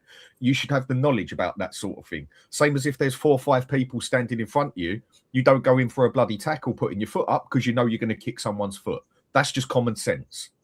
But he doesn't have that. What they've done, Dan, is that they've taken tackling out of the game. Because, you know, when you go in for a tackle, you can't, if you go in with force and with speed, you go for the ball, you take the ball, or I'm not sure he did yesterday, and you follow through. You can't stop. You can't just kick the ball and suddenly stop. Your momentum keeps you going. Mm-hmm. They've stopped that. So the only way now that you can tackle, apart from a clean sliding tackle, is to block tackle with the side of your foot. It's the only way you can tackle these days. They've taken the forceful challenge, you know, the aggressive challenge out of the game because it may. Even if you touch the top of the ball first and you go over and stud the player, you even get done for that as well. I know. And the it's just the rules. It's the rules. The problem is he's got form though, right, guys? Like he knows the rules. Whether we agree with the rules. No, that's right. He knew the rules. Form, isn't he? He knows what he's doing. You know what? Another day. If that would have been a different player, would it have been a yellow card? Well, it happened yesterday, Dan. It happened yesterday, Arsenal Sunderland. If that would have been this is what I'm saying. If that would have been a different player, would that have been a yellow card? Quite possibly. But that's the problem in life when mud sticks. Mud sticks, it don't go away. The good stuff don't stick with you. The mud sticks with you forever. You never get rid of it. And he's managed to get himself that reputation. So he is going to get looked on, whether it's fair or not. He is going to get looked on slightly different. You know what the worst thing is, Dan? And cop it for it. But he's only got himself to thank for that because mud sticks. Do you know what the worst thing is? The worst thing is that this year he's become the captain, and this year he's got more red cards than he has done for the rest of his whole Spurs career in this one season. He's got the most yellow cards this season, isn't he? He's got the most yellow cards in the Premier League with 8 yellow cards, right? Another 2 yellow cards, he gets another ban, right? So when he comes back, right, he's guaranteed to get another ban at some point. So he'll miss another game, right? It's honestly ridiculous. Like I'm Romero, I've been thinking about it for a while now, and I think he is massive part of this problem with the culture at this club. Because I agree. Everything you see with Romero, if the fans are backing up, the players are backing up Romero, and they believe that his attitude is acceptable at this football club, then those players also need to leave the football club. For me, right? There's so many players I've been saying for the whole season that are not good enough for Tottenham Hotspurs. They should not even be wearing a Tottenham Hotspur shirt. That's a given, right? There's too many Tottenham fans that are sentimental with fucking rubbish football players. Absolute dross in terms of their mentality, in terms of their attitude, in terms of their ability, right? Everything. It's all combined into one, right? These players are useless. They are absolutely useless. I'm sorry. Romero is the most overrated defender I've ever seen, and he is by far the worst Spurs captain I have ever fucking seen. He is a disgrace as a Spurs captain. The fact that he had the audacity to go and call out the board, right, about literally not having enough players available, and then go and does that. He's going to get a 4-game ban now. A 4-game ban. You can't make this shit up. Is it it's 4 games? Yeah. What's it 4 games for? Yeah. Because it's the second red card in a short red card. Yeah, second red card. Yeah. Okay, fair enough.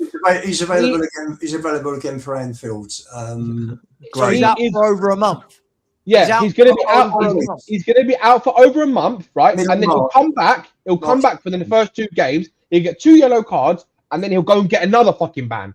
So one more evidently. I think he's on 9. Right. Now. What? One more yellow card then, right? And he gets another ban. It is an absolute joke. It is a disgrace of the highest form of any captain of any football club, let alone Tottenham Hotspurs. And I cannot wait for this geezer to be fucking sold, because these fucking Tottenham fans, right? They want to. I'm not going to say it on your channel, but they want to suck him off basically because he's a World Cup winner in a squad, right, that had very top players in the squad and arguably one of the best players of all time, right, in Lionel Messi, who was the best player in that World Cup, who basically helped them win the World Cup. If it wasn't for Lionel Messi, they would not have won the fucking World Cup. It's as simple as that, right? I don't give a fuck if Romero's a centre back. He is fucking awful. He is so overrated, right? Because he is never reliable, right? For me, the best ability is availability, right? That's the best ability any footballer can give you. If they are available because they are fit and they're decent enough, for me, that's what gives you consistency, right? That's what gives you momentum because you have the players who can play consistently together, and you get. That's how you can build something. But we can't build shit because we've got most of our fucking players are injured. Most of our attackers have been injured all season, and we've only just got Solanke back. Luck, thank God we've got him back, because if we didn't have him back, I don't know how bad it would be even right now. So Romero is the first person I want sold at Tottenham Hotspur in the summertime. And I tell you one thing, right? If Romero is not sold, it just goes to show how fucking disgusting and corrupt and absolutely atrocious the culture and the way this board want to run this club. Because if that is not getting rid of him is how you show that we don't want these type of people at this fucking football club. And someone's got to want him first. People will want him. There's no doubt about it. No one wanted him last year. No, they people will want him. People will want Romero. They did. Did they? Then why is he still here? They wouldn't pay what Spurs wanted. So they didn't want him enough. Do you know what, Savva? I was yesterday. I was on the train back. Right? If I'm wanted, right, as a player, if my agent is talking to, I don't know, let's say, I don't know, Newcastle and Aston Villa want Savva, right? They can want me all they want. You got to pay what I'm worth, right? You got to pay what my club offers, and if they don't, then that's why I never go along with, oh, so and so wanted this player. Well, why is he still here? Oh, so and so's had loads of offers. Why is he still here? Heard this for years about Son. Everyone in the world would want Son. Why has no one bought in them? Why did Real Madrid never slap down £100 million and go, right, we'll have Hong-Min Son? Like, and this is the thing with Romero. Romero, for me, I think he suits the Spanish league for me. I think he suits Spain. But when people go, oh my God, you can't be selling your best players, I don't see he is one of our best players. I've never thought that. You all know, everyone knows my feelings on Romero. This is a guy that every now and then has a world-class game and we go, oh my God, look how good he is. But consistently, I would rather a 7 out of 10 each week than what he gives us. I'd rather a solid Savva. 7. You watch all these teams, like you watch, I'm going to put the kiss of death on Brighton now, right? You watch Brighton, someone like Lewis Dunk, right? Just does his job, right? But if Spurs were to sign a player like that, oh, he's not Romero. No, but you know what he is? He's solid. He does his job every week, right? That's why these other clubs like Fulham with Anderson, right? Anderson every week does his job for Fulham, right? Never in the news for doing anything silly. Never just does his job. At Spurs, though, we have elevated Christian Romero and no other fan bases rate him the way we do. No other fan bases talk about Christian Romero. What's frustrating, right, is I was on the train back yesterday. I didn't actually realize Spurs were playing. I thought they were playing today. And then I was like, okay. And then I was watching the game and I was like, do you know what? We actually were in the game. The last 15 minutes before Romero got red carded, we were actually on top of United, right? And we should have had a penalty as well, I think, in one of the where Lisandro Martinez threw Dominic Solanke on the. That's a penalty. Shaw should have had a red card as well. Shaw should have seen it as well. That's the thing, though, Lubo, right? So there are those things, but the fact that Romero did that after that moment, you just knew that we were not going to do anything in that game after that, and I think you could feel it from the players as well. I think everyone was pissed off, but the fact that they stayed in the game as long as they did was pretty well. And for me, when you look at that team, when you look at the actual ability of the footballers staying in the game, is I think what we could do. Other than I've said this for ages. Other than Xavi Simons, of all the players that are fit, I'm not talking about Kulu and Madison and Kudus. None of them are technical footballers. No, like none of them are capable of doing something out of nothing, right? So Solanke's a runner, isn't it? Listen, I think Solanke's done well since he's come back, but Solanke's a runner. He's a workhorse, brilliant, right? Gallagher's a runner. Sarr is a runner. Paulinho is a destroyer, right?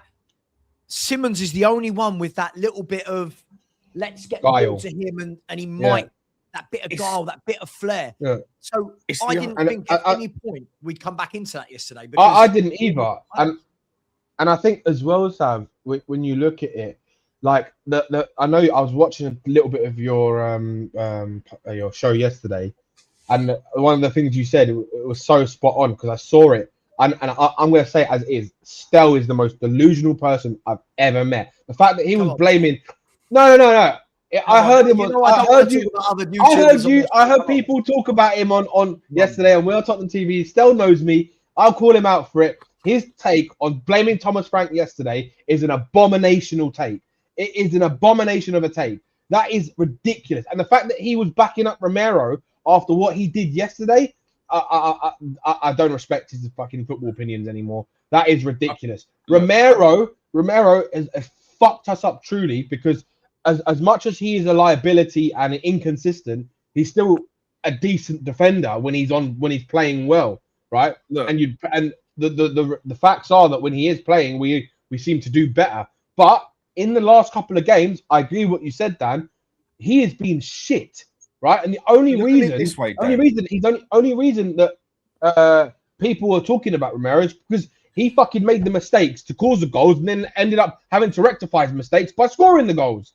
Look at it. It's just like it cancels each other out.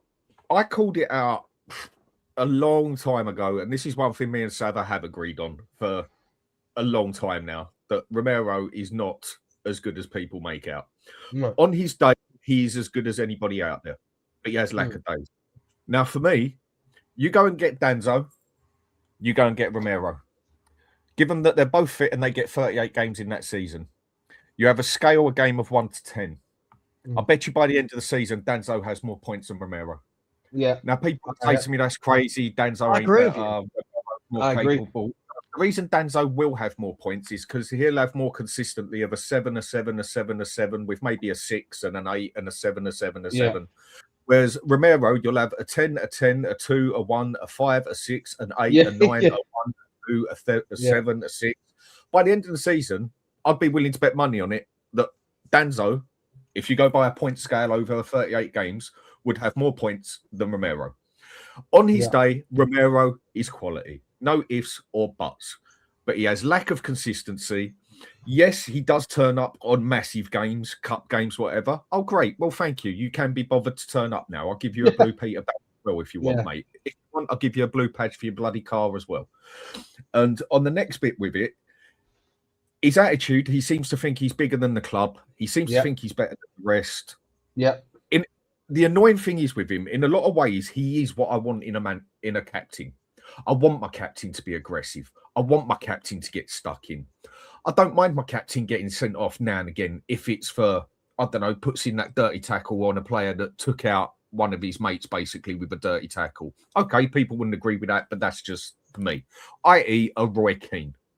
But then when you added up Roy Keane with some of the stupid stuff he did, by the end of the season, though, he always had a bloody good season. But the thing is, Dan, here and there. With Romero, he does the same sort of things, but he's got no consistency to back it up. But look at the top defenders that have come through the Premier League. Your John Terry, your Rio Ferdinands, your Yap Stams, right? All of them had that aggressiveness to them, right? They all had an element of aggressiveness to them, but they had their heads concentration was 100% all the time. It was it was the rarity that those players made mistakes because they held themselves to accountability of their performance, which made them the world-class defenders that they were. I think the difference was, Dan, is when someone like Roy Keane went and done something stupid like he did a few times, it wasn't the fact that it was a stupid error. It was the fact that, what are you talking about? I wanted to take his leg out. and that's why I done it. He knew what he was doing. Whereas Romero would go and do that and don't have a clue what he's doing with it. That's the difference. But, that's why when they used to go and do it, they could, okay, they'd slip here and there, but they'd be able to almost choose when they wanted to go and do it because they had the mentality to play football. Romero hasn't got that knowledge in him to choose when he wants to do something like that or not because he's so erratic, basically. Whereas someone like John Terry, someone like even Tony Adams, Patrick Vieira, the amount of times that they went in and done something stupid and give it a dirty one, but 9 times out of 10 is because they wanted to do that. But they made it up through the rest of the season because 9 times out of 10 they had a bloody good game. It's what Alan just said. Now and again. It's what Alan just said. Controlled aggression. Hang on, Danny. Players like that would have missed half the season with today's rules, wouldn't they? Yeah. But what I just said is they done it because they intended to do it. Sure.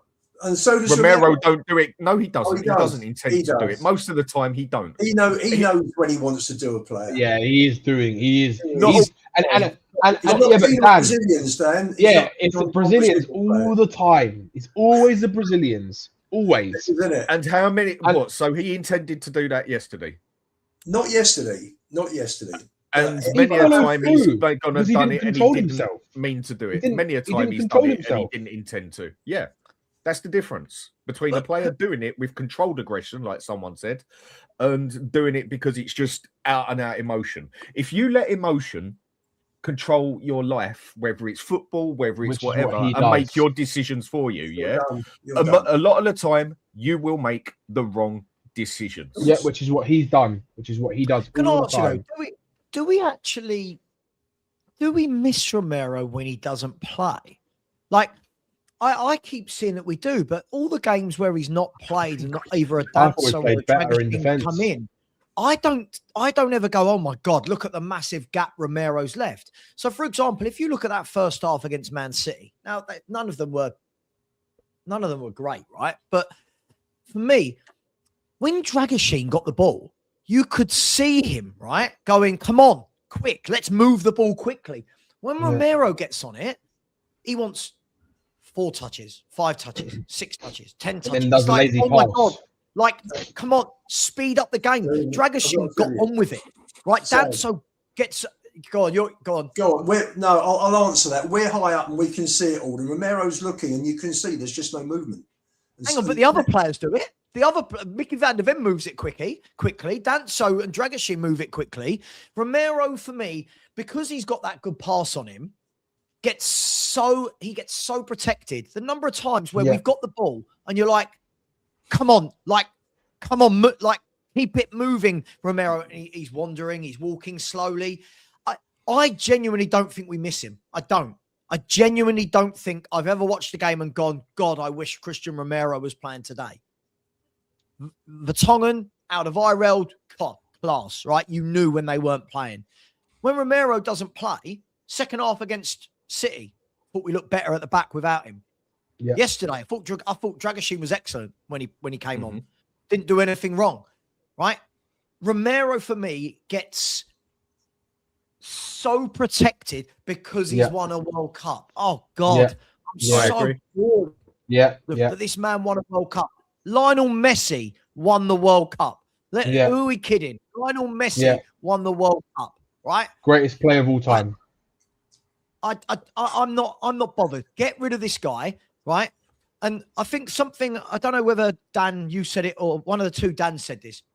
For me, Christian Romero is now, this is 4.5, 5 years he's been at Tottenham Hotspur, right? He, for me, is indoctrinated, if that's the right word, right, into this culture of what Spurs are, right, of excuse making. It's never him. Right, when he played well, when he started under Conte, oh my God, look how great he is. And he was alongside Davis and Dyer. The next season when he wasn't as great, the excuse was, but he's alongside Davis and Dyer. Then it was, oh, but he doesn't play in this style of Ange's. Now it's, oh, but it's Frank and he's frustrated with the way we... There's always an excuse for this bloke. Yeah, always an excuse. True. He is now a captain. He is what, 28? 27, 28. 27, 28. This guy by now should be leading by example, right? He goes down the tunnel without saying anything to the fans, right? He only comes out and speaks on camera when we've won a game. Never see him when we've lost a game come out and say, I can't stand him. I'm done with him. Right. He's on Instagram constantly, and fans go, "Oh, I love that he's called out the ball." Sure, but what you've called them out for, you've compiled, So for me, good defender, no more, no less. I've seen much better in my time at as a Spurs fan. I do not understand. Oh my God, if Romero leaves, I'm more worried about Mickey leaving. I So am I. Lose Romero. I don't want to lose Mickey. Yeah, I agree with that. I think, and just to add as well, I heard you guys talking about it as well before, and I know there's so many Spurs fans at the moment still blaming Frank, right, for all of this, and he has got some part to blame. But if I'm being brutally honest, right, I actually think in the last couple of weeks we've been looking progressively better in terms of our forward attacking football guys, right? I think our progressiveness on the ball is better. Our transitions are better. I think where he's giving Odegaard a run, which he's looking a bit more confident. I'm not saying it's out of the world difference, but I'm saying that even Xavi Simons is looking better. He's looking stronger. So if everyone is starting to, there is starting to be better passages of play, better attacking intent. And then when you get shit like your captain doing what he did yesterday, it just completely fucks up everything. So and the worst thing is now we're lucky we have Dan Dragoshin fit because he's going to be our centre back now. God, imagine but again, fit. If he wasn't fit, imagine Radu hadn't come back fit. We'd have Byfield at centre half in a week. Yeah. I'm not knocking Byfield. I'm just saying he's a 17-year-old kid. Yeah. No, exactly. And I think this is where I get so frustrated with Spurs fans and their absolutely ridiculous reactionary takes. It's like Spurs fans are like this. When we lose one game, we're getting relegated. That's it. It's so overreactive, right? And then if we win 3 games in a row, which we haven't done for a while, right? Oh, we're going to win the league. Oh, we're going to do this. It's like the two ends of the extreme, right? If we win one game, we lose one game. That is Spurs fans in a nutshell, right? And the fact that Spurs fans are sitting here saying sack Frank when we're technically in a relegation battle, right, is absolutely ridiculous. And Lubo, you said it earlier, right? The fact that you think these players are going to get a manager bounce by a new manager is beyond insane, right? Because there's no manager. No manager in world football right now who is going to come into this absolute shit show, circus of a football club, right? So do nothing. Do nothing, and what's going to happen? Tell me. Frank, do nothing. Frank is not going to get this team relegated. He's not, because the players are still playing for him. Because they showed me yesterday the players are still playing for the. It's not even playing for him. It's playing for the fucking crest on their chest. That's what they should be playing for. I don't give a fuck who the manager is, right? I care about the players playing for the badge, not for the manager, right? It's not working. The points are not. Why is it not working, Lubo? It's not working. Why? Because we've got fucking half the team injured. It's still not working. So you because we've got half the team injured. That's not the reason. I'm sorry. Oh yes, it is. Then give up and get relegated. Then give up. They're not giving up because they clearly showed yesterday with 10 men that they were trying to fight and stay in the game with what they had on the pitch. How is that giving up? If we gave up yesterday, Lubo, we would have lost 5-0 yesterday. Danny, this has been going on since October. And how long have we had injuries, Lubo? The whole season. Sorry, we were crap in November and December. We lost 8 players through injury in January. That wasn't the case. Lubo, we haven't had an attack. We haven't had an attack all season. We had Solanke. We have not had a fucking attack who could score goals or create all season. I'm sorry, mate. I'm sorry, mate. You're wrong. You're wrong. You're wrong. You're wrong. We lost the players in January, November, December. There was just lose them in January, Lubo. What are you talking about, Lubo? That's not true, is it? Stop lying. Players. We had 8 injuries in January. That's most of the players that are missing today. I'm talking about the attackers, Lubo. Look, what attackers have we had fit all season? I think you're both right and you're both wrong at the same time, right? Like, listen, a new manager coming in, none of us can be certain, right? We would hope that a new manager comes in and you get that bounce. For example, a lot of people right now are going, "Oh my God, look at Carrick at United." Oh, stop it. Well, yeah, Carrick's gone to United, and it's coincided with all of their players are fit, right? I think he's missing. I think he's missing Mount and one other, right? De Ligt, right? So it coincided with Lisandro Martinez getting back fit, right? It coincided with Mbeumo coming back from the African Cup of Nations. It's coincided with Sesko now being back fit, Cunha being back fit, right? When you've got all of your players available, I've got no doubt a new manager can come in here. If we've got Kulu fit, if you've got Maddison fit, if you've got Kudus fit, if you've got Porro, if you've got all of them fit, I've got no doubt we come in and we get a new manager bounce. My worry is this. I'm not saying we shouldn't get a new manager. I'm not saying we should. I'm not saying we shouldn't. My worry is the new manager is still going to be coming in here to 12 or 13 fit footballers. So they're still going to be coming in with limited options, no real attacking players that score goals other than Dominic Solanke, right? So we are, oh my God, what's going on here? What is going on here? What is going on here, Sean?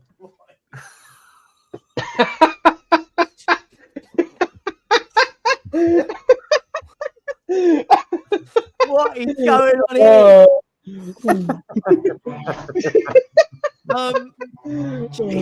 It's amazing. Am I hungover? What's going on? You bozo cootie. Sean, lovely. So look, I got a better mask than that. I got a better mask than that. Oh, good. Let's all get out our Halloween masks. I got. But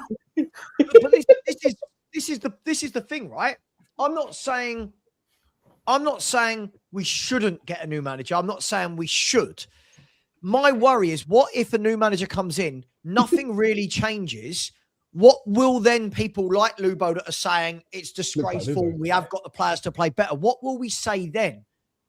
Because we have got so many injuries. Are we saying that the Tells and the Odebergs and the Sars and the Greys and the Sosas, are these players good enough to get us out of trouble? I don't think they are. No.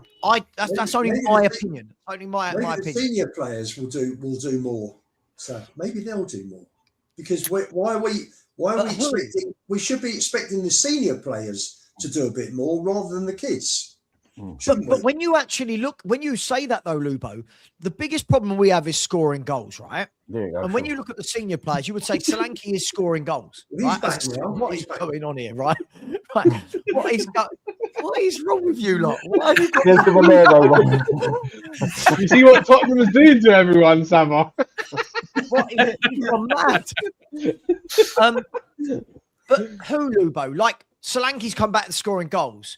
Xavi Simons is in good form. Gallagher's playing well. Right? Paulinho's playing well. When you actually look at the senior pros, Odegaard's playing better. I don't know if they're the problem, if I'm brutally honest. I'll say it. I've said this all season. I don't think the quality is there. I genuinely don't think the quality is there without the likes of Kulu, Maddison, Kudu. I don't think the quality is there, Lubo, in my opinion. Okay. We lose to Newcastle and Arsenal. Yep. West Ham carry on with their form and beat Bournemouth and United at home. Yep. They're level with us. But that's got nothing to do with what I said about the quality of our players. What do you then? Well, you got to look at the situation that you're in. If Frank was eighth, then nobody would be talking about getting rid of him. But you've got a situation now. Do you actually stay with it? And I think personally they're staying with it. My own feeling, pure gut feeling, through seeing Pochettino with his Instagram posts in the last few weeks, come on you Spurs and all of that. I genuinely think that Poch is coming back, and I wouldn't be surprised if that deal was already done. And that's possibly why they're sticking with Frank. That's my It's my own feeling. That's all it is. That's all it is. But it's straight. You know, you got the manager of the US team who is sending out Instagram posts saying, "Come on, you Spurs." It's, you know, you look at it, and for me, it does look a little bit obvious. It might be totally wrong. It might be that Poch wants what's right for Spurs and wants us to do well because he's been manager for 5.5 years. Might not be anything more than that. But do you actually sit there and say, right, you can actually say there are many reasons why we're in the shit. But if you do nothing, you can't do nothing. So, well, we did. We did nothing in a transfer window. We just did nothing. ENIC did nothing, Lubo. That's right. They did nothing. Look at West Ham. It hasn't helped, has it? It hasn't helped. But look at West Ham, right? West Ham went out and bought 3 forwards in the January transfer window, right? And their form has coincided from the very game that those players started playing. Not so much Traore, but the other two have come into the team. They've got a settled system that works for them, right? This is what I think we needed to do. A couple of bodies, something fresh. We didn't do it. And we've now got the same forwards. And unfortunately, there's not enough goals in these forward players. There's no goals in them. We can talk about this player's playing better and this player works hard. There's no goals in them. Well, Odegaard's not a goal scorer. They're not goal scorers, Lubo. They're not goal scorers. Okay, so as I'm saying, do nothing. We carry on losing. We'll end up in the bottom 3. So I don't think we will. You don't think we will? No. I think it's more than possible. Not given the way the players played when we had 10 men on the pitch. 11 men on the pitch, sorry. They still lost the game. Because they had 10 men. Right? But when they were 11 men against 11 men, 11 men against 11 again, we were in the game. It looked like it was going to be a good game. Yeah, but at the end of the day, we lost the game, and that's all there is to it. Because we got a red card, Dan. I agree. We got playing against a very good United team. We lost the game. They're not that good. They ain't that good. They've got better players than us. They're not that good. They've got better players than us. They were there for the taking. I'm impressed by Man United. If I'm brutally honest, I think all of this talk of what Carrick's done for them, he's picked up results. I actually thought that the way they played yesterday, but up until the red card, they had a lot of the ball, but going nowhere with it. Like it was a lot hit the ball from 25 yards. Shoot on sight. Yeah, shoot on sight. Shoot every chance they get. Look, I'm not making Lubo. As I said, I'm in a position where change it, fine. Don't change it, fine. I just truly think that if we think a manager comes in here and suddenly gets this lot scoring and attacking loads of goals, I've never seen it from those players that we've currently got available. There's none of them where I can go, this guy's got form at this club. This guy's, other than Solanke, who's done it for 1 year, who is it that we think is grabbing those goals that gets us out of trouble? I'm not sure. You know what? I think what it is a bit of a hit and hope sort of thing. I mean, I think we've all now agreed that we have all been pretty much right on different points, and that everyone's point is basically valid to the point that each and every one that everyone has said is a problem now. And it's not just what you think is a problem or what you think is a problem or what you think is a problem. It's all of them that is the bloody problem together. There is more than one bloody problem at this club, big time. And there is that saying at the honeymoon period as a manager, and more times than not, usually when a new manager comes in, you do see a bit of an up in the team for, let's say, 5 games. Just round it off as a number. I'd say that happens more often than not, yeah? Right, so 3 of the main problems. ENIC, right, forget about that problem. Nothing's changing there anytime in the near future. Sean's ENIC. Players are a problem. Right. Nothing's changing there till the end of the season. Lubo's players, and my manager. Manager. Lubo's ENIC. It was Lubo's ENIC. Manager. Lubo's majority owners. We've got our Tottenham back. We've got our Tottenham back. We've got our Tottenham back. Manager is also play the mud jingle. Manager is also a problem here. So the easiest one to do is take the easiest one out, who gets the blame for it anyway. But the easiest option there, the only option we have now, because ENIC ain't going nowhere. We've had our chance to get some players in there and whatever, and ENIC just proved why they are the main problem. So the players are the problem, but you can put them out of the window. And the only one you can change now with a hit and hope, and it will be a hit and hope, is the manager.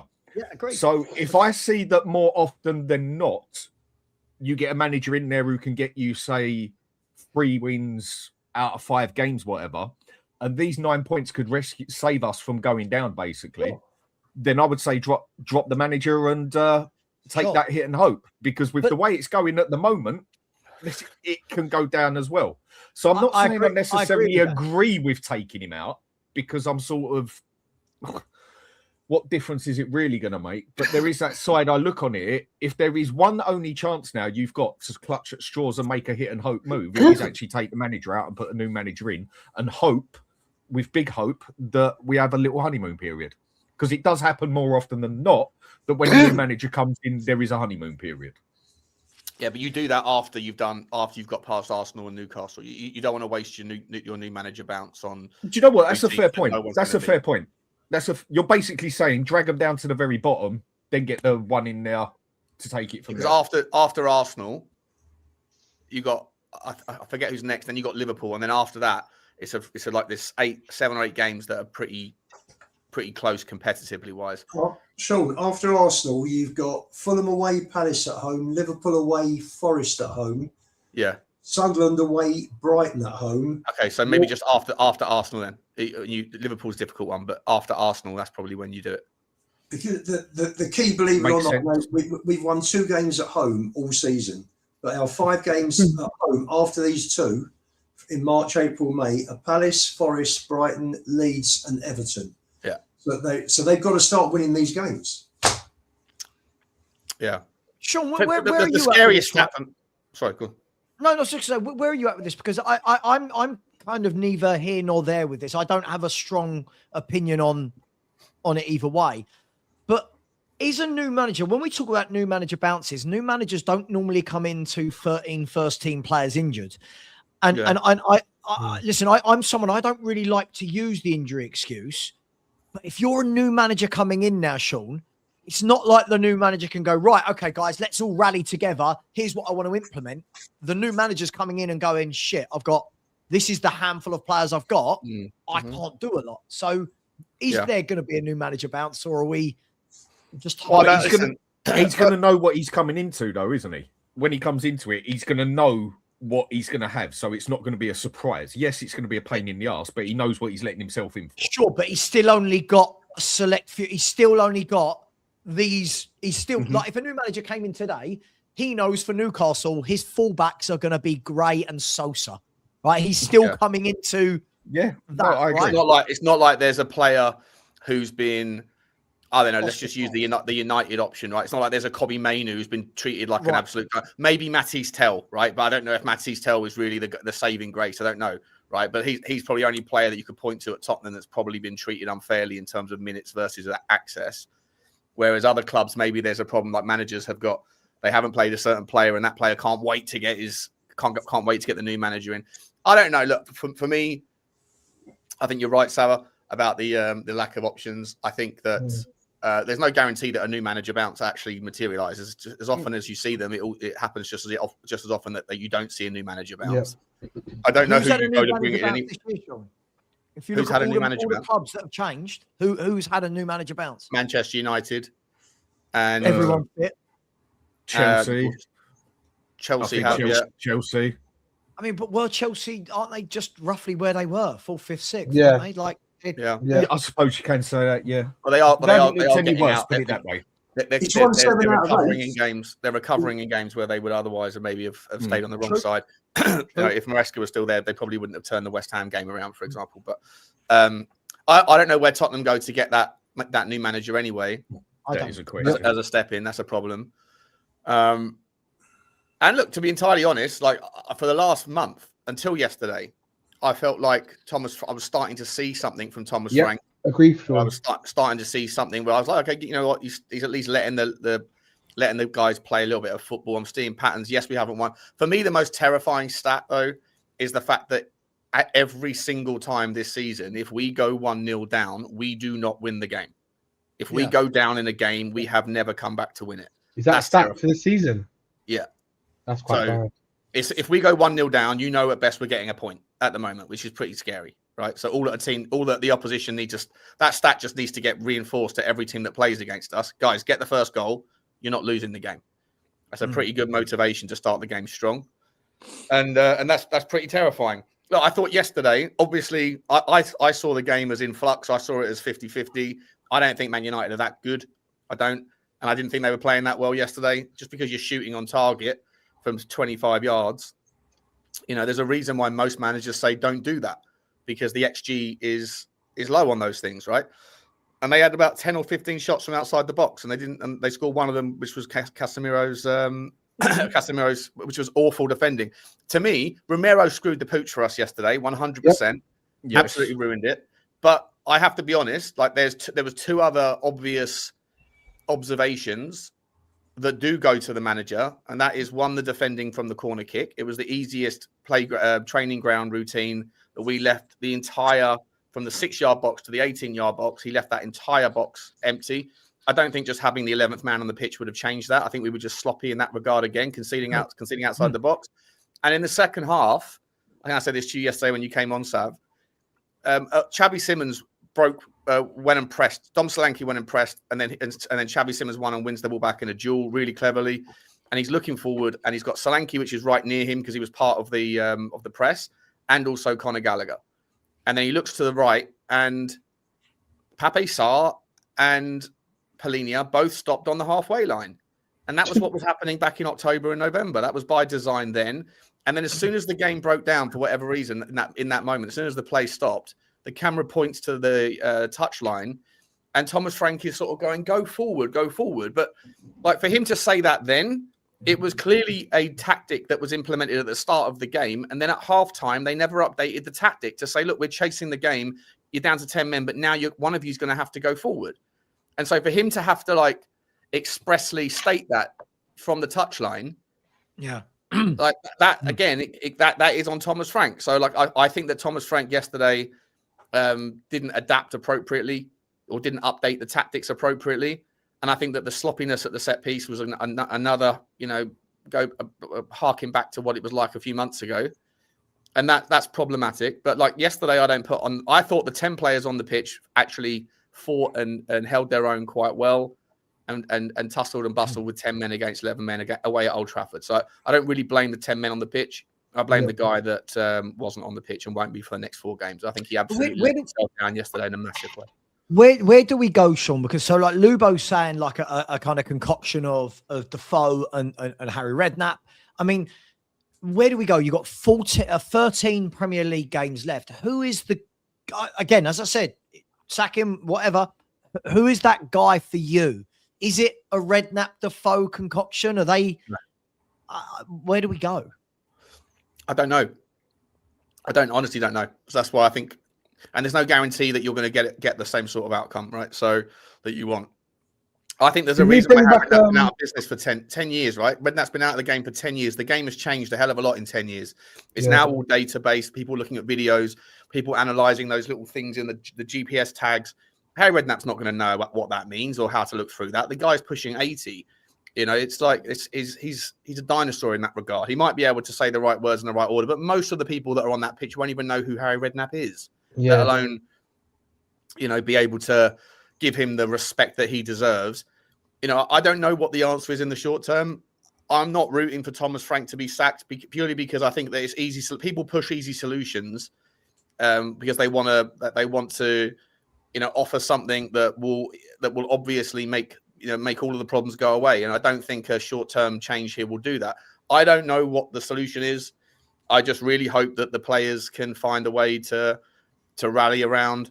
What I'm worried about is the fact that, Romero seems to have all of the support of the dressing room, right? And his behavior has been roundly, absolutely, and I think correctly so, annihilated by the media today. Like all of the media, the Talk Sports, the Sky Sports, every pundit, every journalist, every single one, the back pages were everywhere is saying that Romero's a liability, a disgrace, and that's my stance on it as well. I know not everyone agrees, but most people don't agree. But that's how I feel.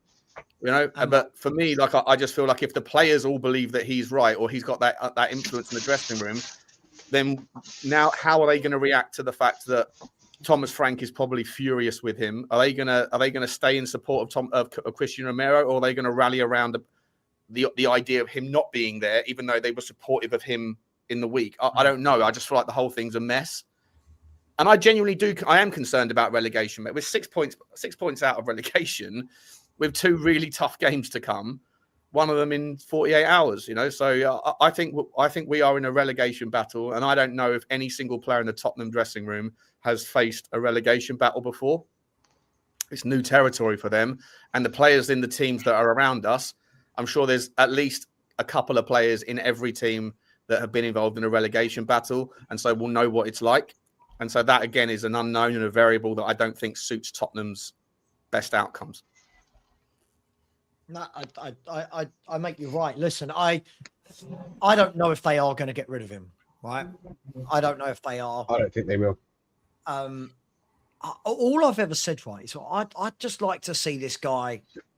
I'd love to see him have a 10-game stretch when we get all our players. Do you know what I mean? I'd like to see what that looks like. I know that's an idealistic world. It probably won't happen, but I truly don't think we'd be in this position if Kudus, Maddison, Kulu, do you know what I mean? I think if they were all fit, I don't think we're in this position. But it needs to be someone who comes in, right? Lubo, it needs to be someone who comes in that can get this lot scoring goals. That's the big issue for me, is the new manager coming in isn't suddenly, like Sean said, he's not bringing players in from the cold. Not like Man U didn't play Kobe Mainu, right? Kobe Mainu's come in and now he's played every game. We don't have that. So do we not look to shit our way to a 1-0 win like Bilbao? Those are the sort of games that we've got to start digging in, not conceding, because we're conceding 10 men behind the ball every game. No, forget. I'm not talking about yesterday. Sorry, 10 men behind the ball. Do you know what? Whatever it takes to stay up, Sav, I actually don't care, because at the moment, listen, I agree. Since Heitinger's come in, I think the football's been better. I think we played well in both European games. We played well at Burnley and should have beaten Burnley comfortably. Only came away with the points. First half against City, I mean, City was Jekyll and Hyde, wasn't it? It was like horrendous. As bad as it was first half, it was pretty good second half. And the problem is the inconsistency, and we're not getting the results at the moment. Burnley should have got 3. City maybe should have been out of sight first half. But for me, it's all about, you know, if Solanke can nick a goal, whoever, Gallagher gets a goal, it doesn't matter. If you're winning games 1-0, maybe 2-1, you're not going to have a free flowing team like you had with Conte's first season, where we scored 49 goals in something like 23 games after Conte came in. This is how it's going to be. Just get the results and do whatever it takes to get the results, because we've got to stay up. And then look at the end of the season. Believe, though, if an interim manager comes in after all the shit Thomas Frank has had all season and puts 10 men behind the ball and plays for a 1-0 win every week, are we really saying that our fans are going to jump on board with that? I think that's a fair point. As long as they win, as long as they start getting the results, it doesn't really matter what the fans want, because I'm sure the fans, if you say to the fans, what do you want, this type of football, or do you want relegation, they'll all say this type of football. Yeah, but it's not that easy, Ian, when it comes to Spurs. That out, Lubo. That's my point. My point is, are we good enough and strong enough all over the pitch with all these injuries to say, you know what, we're just going to keep clean sheets every week and nick a 1-0 win? I don't think we are. No, not with Spurs. Nope. Not with Spurs. If we had a manager come in who got us 5 straight wins with 1-0, but played the dirtiest, filthiest football ever, even had to cheat to win a game like once or twice with a handball, I lay money on it. There'd be a higher majority than you realise of Spurs fans sitting out there saying, this isn't the Spurs way. I don't accept this, because this is how full of shit this club is. Sorry to put it so blunt. Well, listen, it's moving into March. Richie should be back by then. Porro, I think, should be back by. I think a load of them will be back after the international break. So you'll have. When's the international break? After the. I don't want Richie to come back. I want Solanke to stay fit. No, but you can't just rely on Solanke to suddenly come back after nearly a year out, Danny, and then and play every single game. That's how you get him injured for even longer. Yeah. That's right. I mean, how many games are international break is after Forest on the 22nd of March, and then we don't have a league game because of the international break and because of the FA Cup. I think finals, we then don't have a game for 3 weeks till Sunderland on the 11th of April. By which time you've got 3 weeks between the international break starting and our next game. Unless we get into the Champions League quarterfinals on the 8th, there will be no game between the 22nd of March and the 11th of April. Is the Champions League now a really, really unhelpful distraction? What do you mean we're winning it, Sean? Oh yeah, my manager's going to win the Champions League. Yeah. Well, we haven't got a match till, we haven't got another game until the 10th. We got Newcastle, Arsenal, Fulham, Palace before we play in the Champions League. Getting relegated on the Saturday and then winning the Champions League on a Wednesday night. That's incredible. Hey. 19th championship next. We won in Budapest. I genuinely think we'd all be in this kind of state of what do you do? Like you've won. Yeah, you don't even know if to feel happy or sad. We're playing Preston away on the Saturday, and then we got a Champions League game on the Wednesday night. Real Madrid or something at the Bernabeu. Then Barcelona at home, and then Newport County. Beat Real Madrid. What is wrong with this football club? Look, I genuinely don't know what they're going to do, guys. There's been many times this year when you think, right, he'll get sacked, and then he doesn't. I can't see that he's going to get sacked. I genuinely don't see it. And he's not getting sacked. Right. He's not. I think you can, if you pitch the idea of Thomas Frank getting sacked, right? Here's the point. Do we then trust these owners that we all seem to say are an absolute shambles? Are we trusting Lang, Vinay, and these owners to go and get the right man to change it? It's just food for thought. You're talking about next season, I'm interested. I'm talking about this season, next season. They'll do the easy thing. They'll get Poch back because it makes everyone's knickers get wet, doesn't it? That's what they'll do. They'll do the easy thing. Why have we hired all of these, like hiring 8 players, 9 people from Brentford? Right, you have to look into that and go, well, that's Thomas Frank saying he's the guy to get. Medical team, physio, performance guy. The only thing that I want from Brentford is their data model, and that hasn't come with us clearly.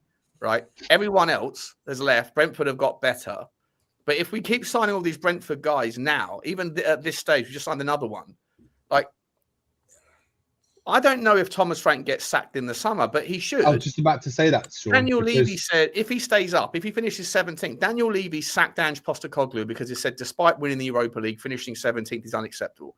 Yeah, if Tottenham finish 17th this year and don't win the Champions League, to be consistent, you have to be sacked. Right? But they keep hiring more people from Brentford. It looks like their only model. How do we make this club a better? Sean, I see where you're going with this. Keith Andrews is joining in the summer, isn't he? 100%. Keith Andrews is going to be the manager of the summer. Yeah, and the new owner is going to be Matthew Benham. Do you know what, Sean? Do you know what, guys? That's it's actually true. Sean makes a good point. Like, if they're hiring more and more personnel from Brentford and Thomas Frank's guys, so to speak, then is that more of an indication that they're not going to sack him in the summer, regardless of what happens? They're trying to plan for the longer term by bringing in more and more of his people. Well, if they don't sack him, Danny, let's just play this game. If they don't sack him, whatever happens this season, then they're going to have to go. I'm going to say this again. They're going to have to go big in the transfer window. And then Thomas Frank's going to have to start the season with no excuses, right? Fully fit squad. You've been backed. He's going to have to hit the ground he's going to have to hit the ground running. If he's sacked because we finished 15th, 16th, 17th, he can't complain. Mm-hmm. But what we do need to do is next year, we have got to go in with a fit squad and with players that are actually being signed for square pegs for square holes. Like we've actually got to have a summer where we go, this makes sense. I get it. On that This basis, Sav, if you want a fully fit squad, you have to shake hands with some of the players that we have and say, despite how good they might be when they're fully fit, they're not fully fit ever. Like Destiny Udogie. Oh, right? For Agree, me, Sean. I rate him when he's fit, but the guy's fit for 1 week, injured for 3. The best Fit for 1 ability is reliability, and we have far too many players that are unreliable because of their injury records. Yeah, so if you're trying to create a squad that's got a higher propensity of actually playing a fully fit squad, you might have to have difficult conversations about Decky. You might have to have a difficult conversation about Maddison. You might have to have a difficult conversation about Destiny Udogie. You might have to have a very easy conversation about Richarlison. You might have to have a conversation about 2 or 3 others who don't come to mind at the second. But like we have a massive consistent injury. Two of what you said there, Sean. Two of what you said there. My opinion, they're never coming back ever. Yeah, I actually think. And Kulusevski. No, I think Kulusevski's career is done. I think his career is done. That's what I'm saying. That's what I'm just saying. He's done and dusted, mate. I mean, what is it? He's got actually the same injury that R9 had, isn't it? Just a worse version, from what I've read. Kulusevski had a whole kneecap. Yeah. Right. He is never ever coming back to the standards that. And there's not many cases of it, so they don't know Maddison, how to actually recover. Exactly. So even if he does come back, he's going to be a tender. And then with Maddison, the other problem is Maddison was basically made a Weetabix anyway. Great player, don't get me wrong. I would kill to have him back in the team. I think he's one of the best old school playmakers in the Premier League, even in football, because I don't think there is many old school playmakers in football anymore because they just don't play that way anymore, a lot of people. I think Maddison is a great player, but I think he's pretty much done and dusted as well. Even if he comes back fully fit, I'll think you're lucky if you'll see eight straight games in the season out of him, because he's got Weetabix for kneecaps and he's got glass for ankles. It is what it is. If those players aren't going to be fit, what do you do with them? How long are both their contracts? You sell them for like 10 million quid to someone. Right. Can I ask you guys a question? You won't even be able to sell. You won't even be able to sell Kulusevski. Maddison, I think you can hold him and play him games here, games there. You're not going to Maddison. I would keep, right. Maddison. Kulusevski. I think he's done, mate. But so there's 2 things, right? Maddison I'd keep because in the squad, even if you can bring him on for like 30 minutes or play him for 60 minutes, he's a good player to have in a squad. That's what I'm saying. Can offer you, right? But Kulusevski, I don't know how it works, but what happens if a player is forced to retire because they cannot play football anymore? Like in terms of contractually, how does that work? If any of you guys know. Usually they come to a deal. Basically, because they don't have to retire. They can still say it's a 4-year contract. This is from how I know it works. They can stay there and sit on the bench for the next 4 years. The club usually comes in, makes an agreement with them and says, look, we give you a third of your money or half your money if you just retire. And that's how they usually do it. That's how I've seen it anyway. Yeah, but the player's under no obligation. No, he's not. That's why I just said they come to a deal usually. But if you wanted to... The deal worked with Matt Doherty because he was still fully fit and could go and sign an immediate deal with whether he goes down to whether the player will accept it or not. Yeah, so like if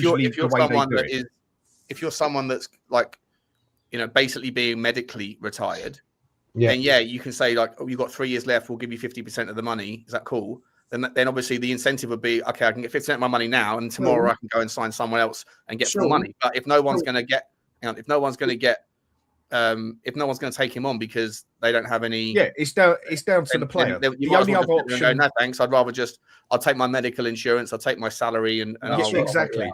Yeah. But that's how they usually sort that problem out if they can sort it out. The only other way they can then do is then buy his contract out, but they can't even buy his contract out if he says no. This is what I mean. So that's, we'd lose. Well, then it has to go to a court case, doesn't it?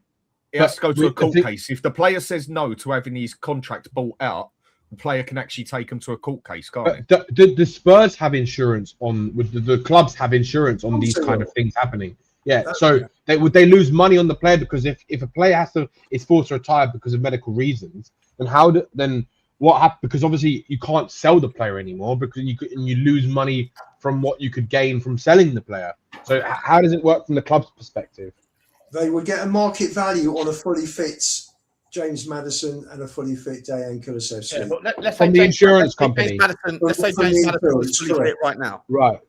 If Maddison Sorry? was fully fit right now at 30 years old, how much are you going to get? Even if you wanted to sell him just because you want to move on with someone younger. If he was fully fit and having an okay average season, if he got, like, I don't know, 40. 5 goals and 10 assists, you reckon you could still get, how much do you say, Sav? 40. If it's a fully fit James Maddison, not one who's had a normal James Maddison, the same type of James Maddison that we signed 2-3 years ago. He'll still offer you 10 20, goals 20, in a 40. season. 20, yeah, He's 25. 30 years old now, right? We signed him at 27, 28, and we paid 40 for him, didn't we? And he's got a very injury prone. He's very injury prone. We paid 30 very for him, didn't we? injury prone his whole 30 million career. before I think you'll be lucky you see 20 for him, and that's only because he's English. Right, but now because of what happened, right? Even if he comes back and plays the last game of the season, which would probably be good, right? Because at that point, at least the market will know, oh, he's technically over his injury. But I still think you probably get 15. I think you could probably get 10 to 15 million quid for him. I can agree with that. I think you can get more. I think Maybe more. But he's 30 years old. You know, Yeah, true, 30-year-old true. anymore, do they? But say it's what he can 15. offer you, though. No one knows. I'd what take a he can do. 30-year-old Helga all day long, but you know, in the footballing game, you know, in the football. And you look at injury prone Maddison has been basically since he's been with us and before that and everything, and the 2 major back-to-back injuries that he's just had and that. You'll be lucky if you see 10, 15 mil for him, basically. Right, sure. Would you take 10 million for Maddison right now? Yes. No. Yes, I would. No. Why? Because you can't replace the goals and assists that he can provide you, even with his limited game time. And let's be honest, he actually played quite a lot of football last year. Okay, but if I know he didn't play like 90 minutes of football, per game, but if he he's still going to play, affected us in some way. okay, but if he's going to be like lucky this that he it. plays Yeah, 8 this. games in a season after these 2 major back-to-back That's injuries, still 9 goals and 7 assists, Dan. 16 GA. Right, but if he's only going to possibly play 8 games in a season now, and you know that it's only going to take one flick on the ear when he's out for another 6 months, who's going to take that risk? Yeah, but Look, the thing is, Dan, who'd you get that gives you those numbers right now for that little money? I totally get where you're coming from, but that's the problem. If you need to get the broken stuff out, then whether you like the player or not, he's got to go. Yeah, Is he going to play that many games next? Even if he's fully fit and he hangs around, is he going to play that many games in front of Xavi Simons? Right, Xavi Simons for me is improving every single game. I think he's he's figuring out the Premier League pace. He's not afraid to get stuck in. He's good in duels, great in tight control. I know he hasn't got the output yet. They play together, right? How would you play them together? Well, if Maddison's fit, Maddison goes to 10, Simmons will go out on the left. That's for a manager to figure out, right? And this is the thing. We always talk about 11s. This is the whole point of needing squad players, right? But whether it's Maddison or Kulu or Bentancur or Basuma, whoever go, I just want to see a summer this year, guys, where there's an actual plan. Do you know what I mean? I want to see that there's a plan, not just, so-and-so's become available. Oh, we'll go and make a bid for him on loan, which is what we seem to do. I want to see an actual plan. First thing through the door, where's that left winger? Second, where's that ball playing midfielder? We need a left back. These things we need to see a plan from this club. If Maddison and Kulu aren't going to be part of it, I doubt they both go, by the way. I doubt they both go. I think Maddison could come back as good. You see players that do come back as good. You see some that don't. Kulu's the bigger issue. A whole new knee. Right? For me, he's done. Yeah, he wasn't with brilliant. I genuinely don't think that he's going to come back as a footballer. True. I think he's actually done. Yeah, I'd be shocked if he comes back, to be honest.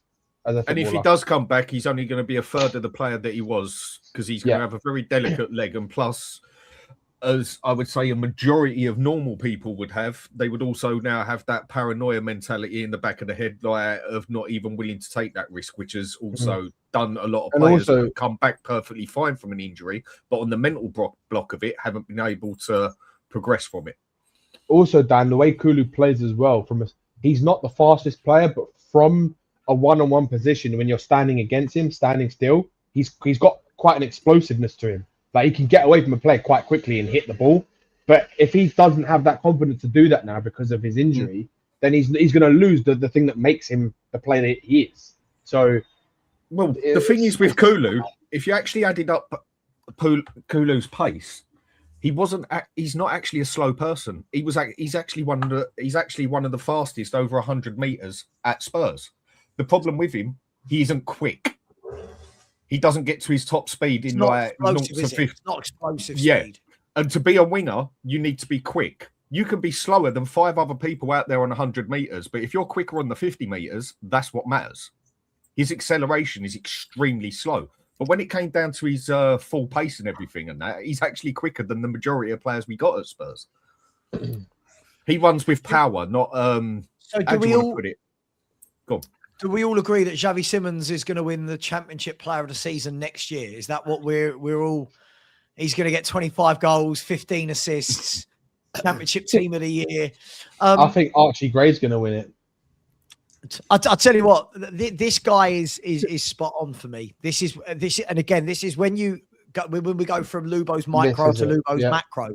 It's just years of neglect. This is years and years of not putting a squad together properly.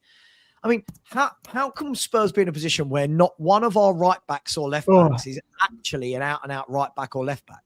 Like that's mental, right? Not one of the fullbacks at this football club is actually a fullback. You've got no ball playing midfielder. They've not replaced Son. They've now not replaced Johnson, right? You've got one left-footed centre half. All the others are right-footed centre halves. You've managed to leave yourself with Solanke and Richarlison as your 2 strikers, right? Your only DM is on loan, right? It's just, who put this together? How have we done this over so many years? It's truly worrying. Same people that like what you were saying, Sad, the other day, right? It doesn't matter if you get someone that comes in, like my man Tech DJ Bro. He comes in with 1.5 billion in the bank and goes, "Here's some working capital. Right, let's go and sign some players." And then you're handing it over to the combination of Vinay, Johan Lang, and Thomas Frank, and saying, "Go get it done, boys." They didn't get anything done in January. Like there must have been some money to spend. Like this is the thing. I genuinely think that Thomas Frank, when he came to Tottenham, he probably sat there and looked at the options that were like in front of him. He came out and said, like, I'm not saying that the Brentford model's better, but it's better. And then the only players that they can agree on that they wanted to go after was Semenyo, where they broke the rule of a lifetime. Never say who you went after. You weren't going to get him. You were never going to get him. And then you find out after the fact that Paratici wanted Akliouche, who you could have got, and the other 2 wanted Paqueta, who turned us down to go back to Brazil. Like, where's the questions before you go after the players? Like, figure out whether there's any desire, and if there isn't, like maybe Thomas Frank is sitting there thinking that Tottenham Hotspur can attract anyone that they want because they're Tottenham Hotspur. The only thing that's been holding us back is a restrictive wage structure. Load of nonsense. Wages are not yes, the wage structure has been a problem in the past. Before, if all you're going to do is raise the structure to try to compete with people that can already pay more than you anyway and have a higher propensity of winning trophies, you're wasting your effing time. Tottenham Hotspur apparently offered more money than anyone else to Semenyo of the people that were in for him, and we were the first club that he rejected. So, like, know your place in the pecking order. Know where you are. Like, you're not top dog. You're not the alpha. You're a beta, and you're going after alpha players when alpha dogs are in the market for the same thing. It's silliness. And so, to answer your question, Savva, who's making the plan?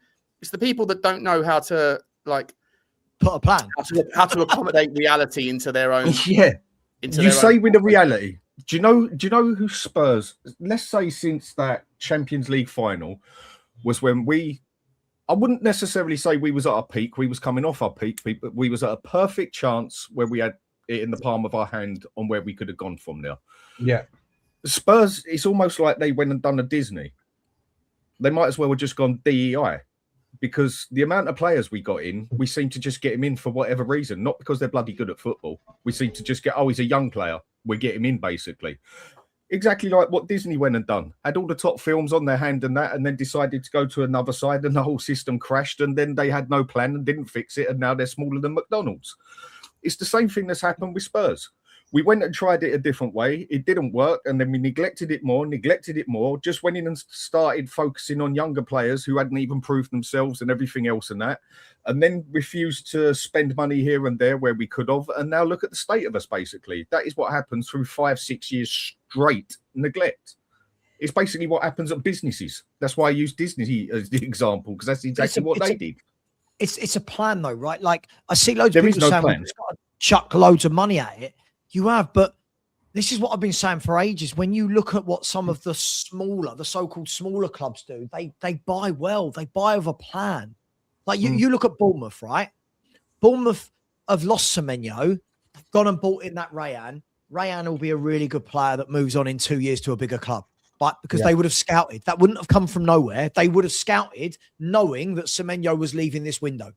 This is what proper teams do. This is what Brentford do. Brentford know players are leaving. They scout in advance, right? We seem to go, that's a good player. Bring him in. Well, where does he fit? Don't worry about that. Just bring him in. And that's why when people are always saying to me at the moment about, oh, look at Brentford without Frank. And it's like, yeah, but when you're a really well-run club, this is what happens. When you're a well-run club, that's a manager's dream to take over, right?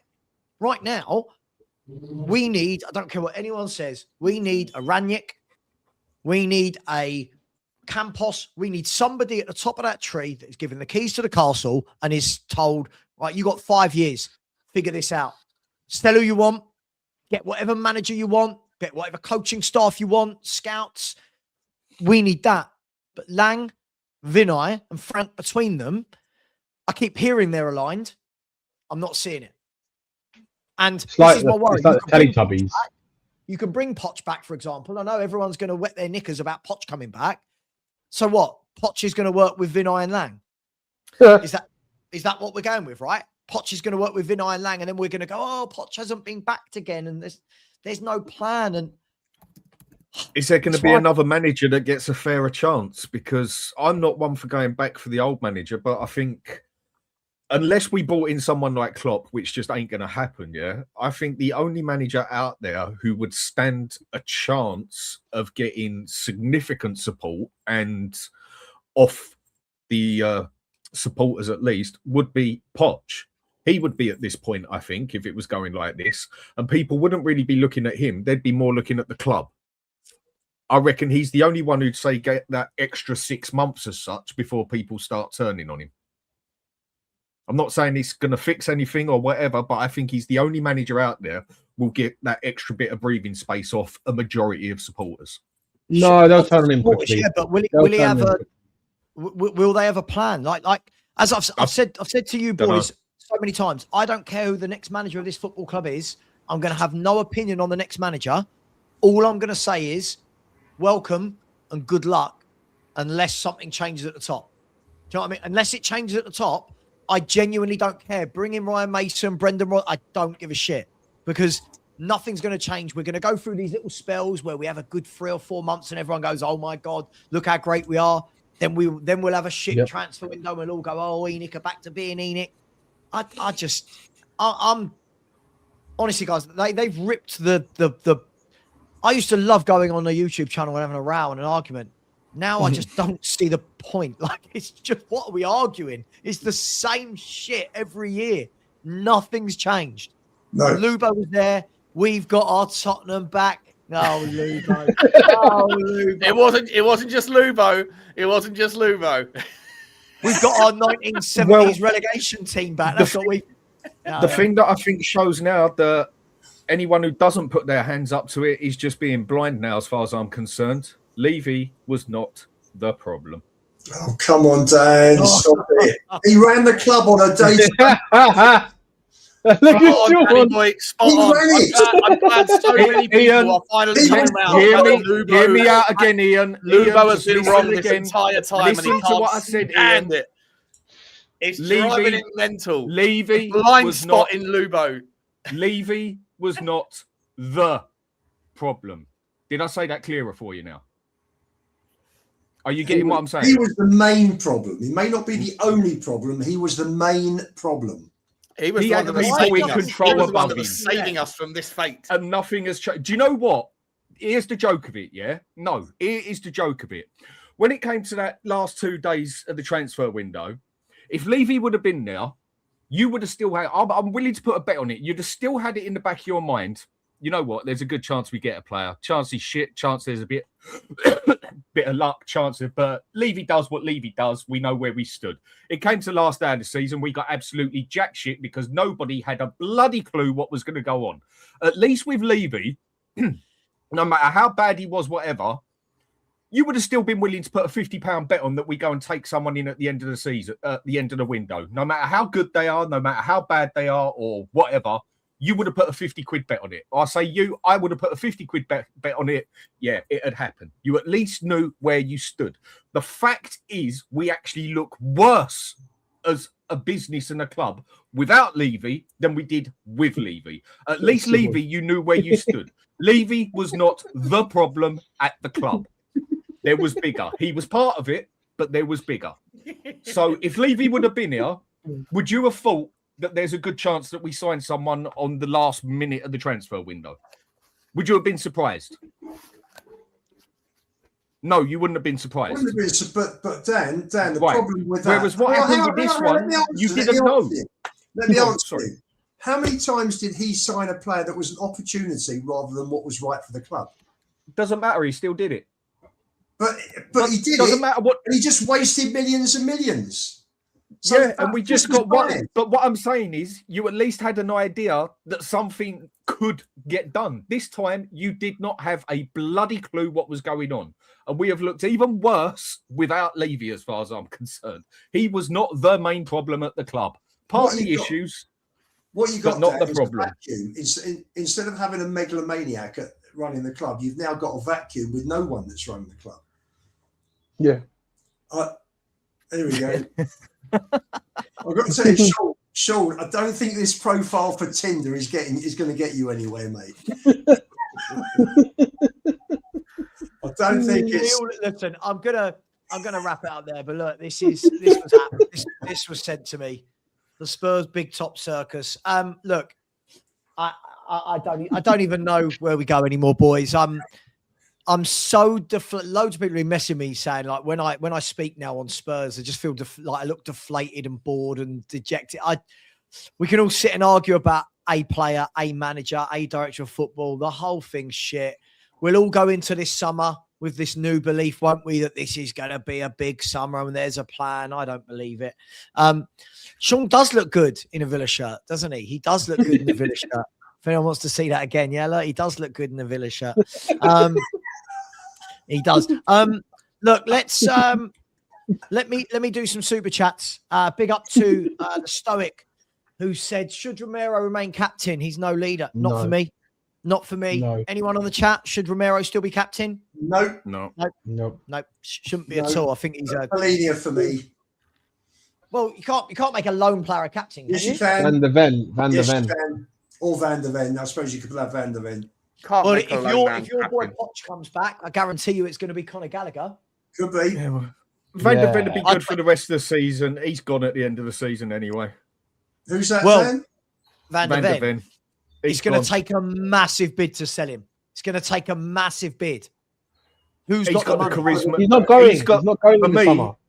For me, he's got the charisma to sit there and make sure to push his way out. I personally think he's gone. Sure, but it's the age-old thing. He can try and push his way out.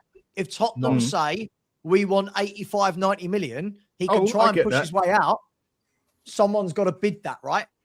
Yeah, I agree. But I think he's got the charisma to push it that further to try and get something out of it. Unlike Harry Kane.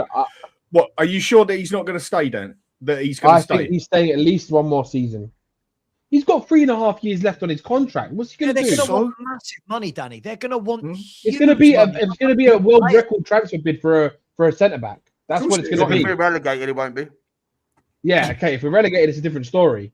I agree. Lugo, do you think there's people in the Tottenham fan base who do you think there's people in the Tottenham fan base who would rather Tottenham go down because it strengthens their Levy or Enoch argument? It would be ridiculous, Sean. For us to go down, I don't think people realise the ramifications, the wider ramifications of Tottenham going down. Years, they wouldn't come straight back up either. I don't think they would either. Like last time. Maybe not, but I think we've got the more Champions League from League One. I think if we go down, we've got the stability to get ourselves back up and running in 3 years. Stability? That's the one thing this football club doesn't have, isn't it? Yeah. No, it's the thing we do have. Money, stability. Even coming out of the Premier League, we would still be bringing in a significant amount of money. Dan, we may have financial strength, is what you're saying. Yes, financial stability. But the problem, But the problem we've got is the owners have got to decide what they want to do, what they want from the club. What do they want? I thought you loved these new owners, Lubo. We need new owners. We need your mate. No, you said you Vivian and Charlie. We're going to give them a year. I'm so happy they're in. You know, we got our Tottenham back. We all heard you. Excuse me, you're getting leery now, Sean, because you're an ITK these days. That's what's going on. I DJ the whole time. You flip flop between whether you hate the owners or you love the owners. It's very difficult to know where you are, Lugo, right now. Out. Yeah, maybe Richarlison will grab 30 goals if we go down. Yeah. Maybe, back in his comfort zone. You know what Spurs it's the question I can ask you, Ian. What is the problem? Is it they or them? Is it they or when you say they or them? What do you mean? Well, who is the problem? Is it they or them? Well, the problem is that there's no leadership from the top, is there? That's all.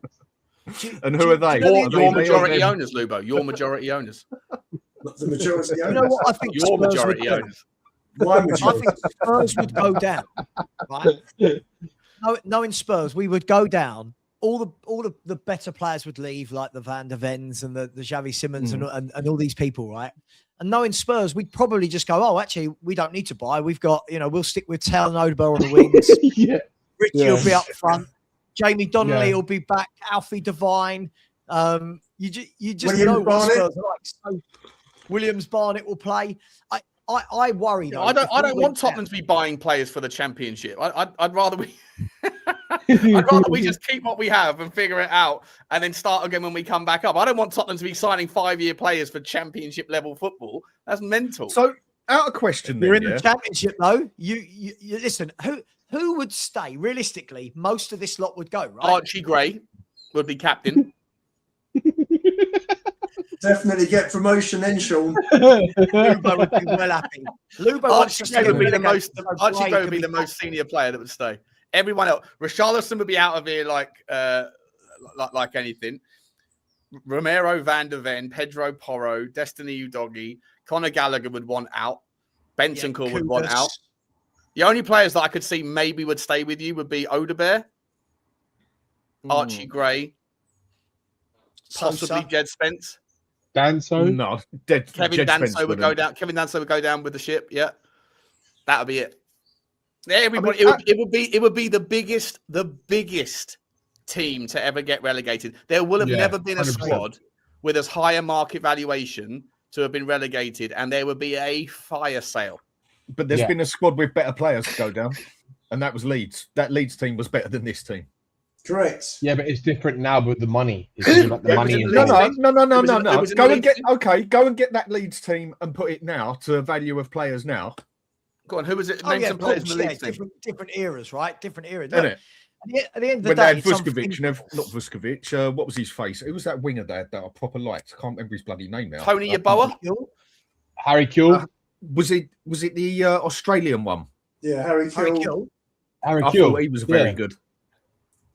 Did they have Mark Viduka? Did they have Mark Robbie Viduka? Keane, didn't they? Yeah. Robbie Keane was there. Was he still there when Leeds went? Yeah, down? Robbie Keane was there. Ferdinand. Yeah, Ferdinand. Yeah. They had a bloody good team when they went down. If you went and got that team and put it up now, I'll put money on it. That team is worth more money than this team. Sure, probably is. Right, guys. I really need to wrap this up, so I'm going to do these super chats. I think we're unanimous that Romero should not be captain. Thank you very much for that, Stoic. Appreciate that. D&B forever. Thank you for the super sticker. Really appreciate you, my man. As always, really appreciate the super stickers. Big up to Rodney. How you doing, my man, Rodney? So big up, Savva. The joy has gone, mate. Long way back. Yeah, I don't get any joy from what this football club does anymore.